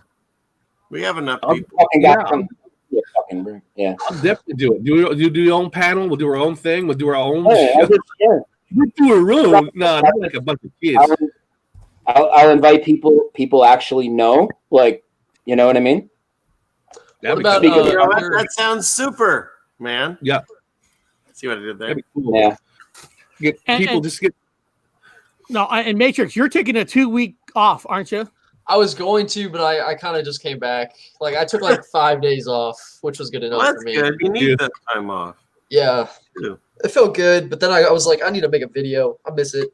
You know how it is. You got all this creative energy built up in you. You're like, I gotta yell at someone on YouTube, as Brian would say. Yeah. He gets his out live on the air, so that's why people think that he sometimes gets crazy. Where he's getting his emotions out live on the air. I, at least when I do it, I can put it together later. So but I feel the same. I didn't mean to come on here and yell for an hour and a half, but what the fuck is going on with this fucking thing? I mean, come on, man. Brian, I don't think you were yelling. Yeah, stop just expressing your feelings. We're fine with it. No. Yeah, No, what I was saying is I I get thoughts in my head and I just have to get them out. just like Tanush said. Yeah, I mean, I'm not here to like stir up shit and make hit pieces, but somebody's gonna call the bullshit for what it is. This fucking Anatra guy comes out in a fucking astronaut suit, pushing all this NASA shit, and Gus Grissom's talking to him from beyond the grave and sending him blueprints of the lunar lander and all the astronauts are angels. That's some fucking bullshit. And it doesn't matter what I believe, what you believe, if you believe in these things or a globe. That has nothing to do with Mandela effect. Everybody has the right to their beliefs, but at least talk about Mandela effect. If you want to mix a little bit of other stuff in, that's fine. I mean, for 2 days they've just been talking about all this NASA bullshit and nonsense, and I'm sorry, I don't. But you're fine bringing it up here because a lot of us, like I wasn't aware any of this was going on. I know that Robert has a connection to it, and he was checking it out, and Karen, but I was busy. I've been doing a lot of my shows and other people, and I've also got a life, so I figured I'd watch it later. Well, I mean, breakdown now helps. So no, go and rant because we needed to know.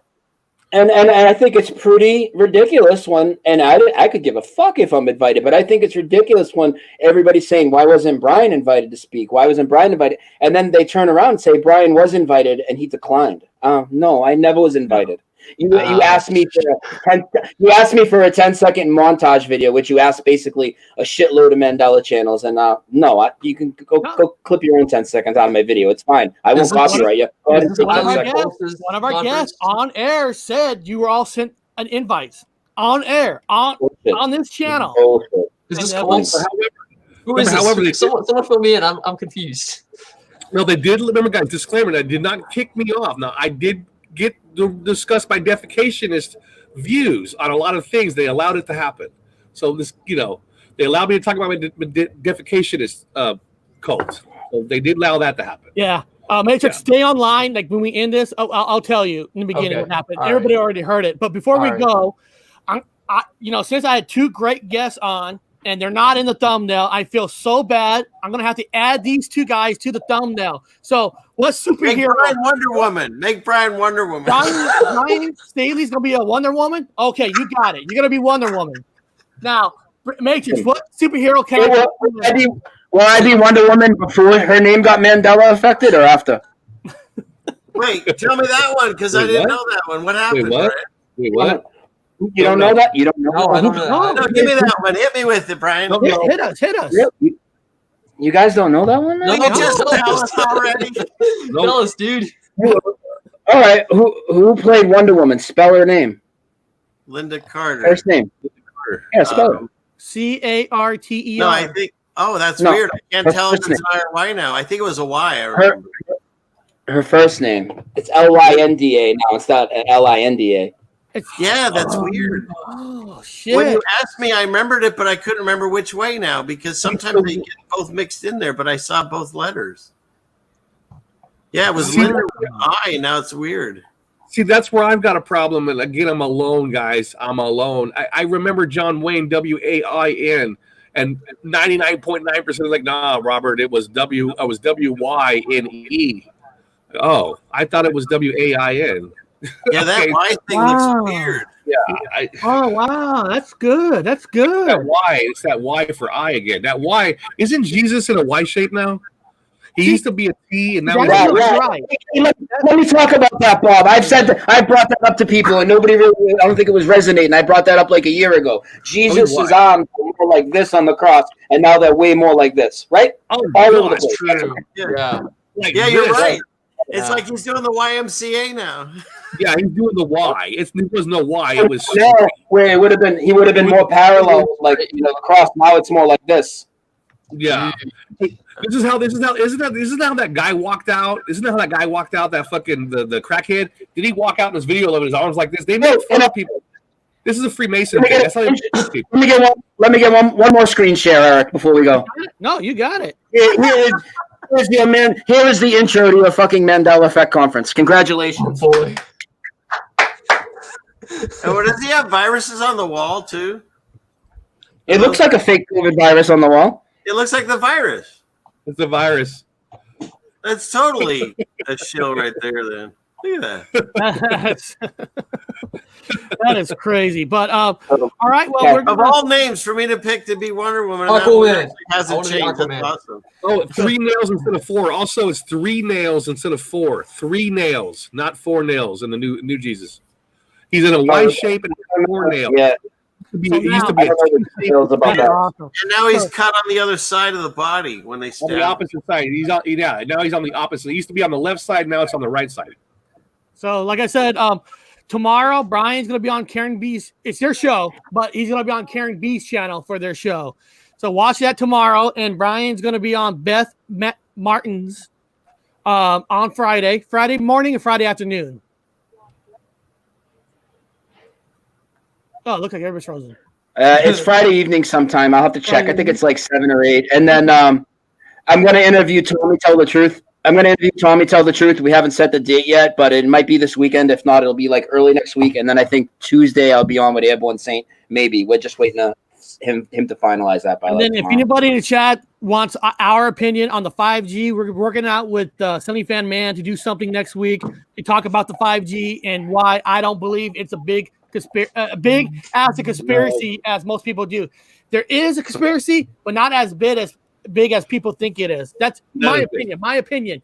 Just my opinion. So that'll be sometime next week. But Richard, you want to say anything before we go? Well, obviously, I love being part of this show now, so you can catch me here. You can catch me outside. You can. I have a channel I put videos on, and then I was just on Airborne Saints channel this morning, and he's invited me back, so I'll be back next Wednesday morning too. So I got quite a full dance card. But yes, thanks everyone for watching. And Friday, Luke Bolger is going to be jumping on with us on this Friday. If you don't know who he is, watch it. He's one. Bob knows him back in the day when he started Mandela Effect, so he's been there quite a while. Been there a few years, so that should be good. Get to know him a little bit more because I never really met him as Bob did. And Bob, you said you learned some stuff from him in the past. I guess Bob is dead. So that's I guess we'll move on. So I love everybody. I love everybody on this chat today. Matrix and Ville, you want to say any last things? You got the last word. I want to be Aquaman. You want to be Aquaman. All right. That's what he closes with. I love it. By specific time, you will be Aquaman. You will be all right. Awesome. Out of all the superheroes, you pick gay ass Aquaman, dude. Isn't someone else Batman? I would have picked Batman, but someone else is Batman, right? I'm Batman. You can't have Batman. Yeah, but Aquaman can only fight you in the water. He's like powerless on land. All right, so who else we got? Flash is taken, and so is Superman, right? So who else is in the that Justice League? That's robot good. guy, get that robot have No, he sucks. I don't like him. No cybers. No, we don't want transhumanism. Yeah. We're not about that. So All right, Aquaman's guys, the only one that I would resonate. I love everybody on the panel today. Aquaman it is. Make me the Green Arrow. Today was the Real International Mandela Effect Conference right here today. So Right here. love you all, and I'll see you guys all later.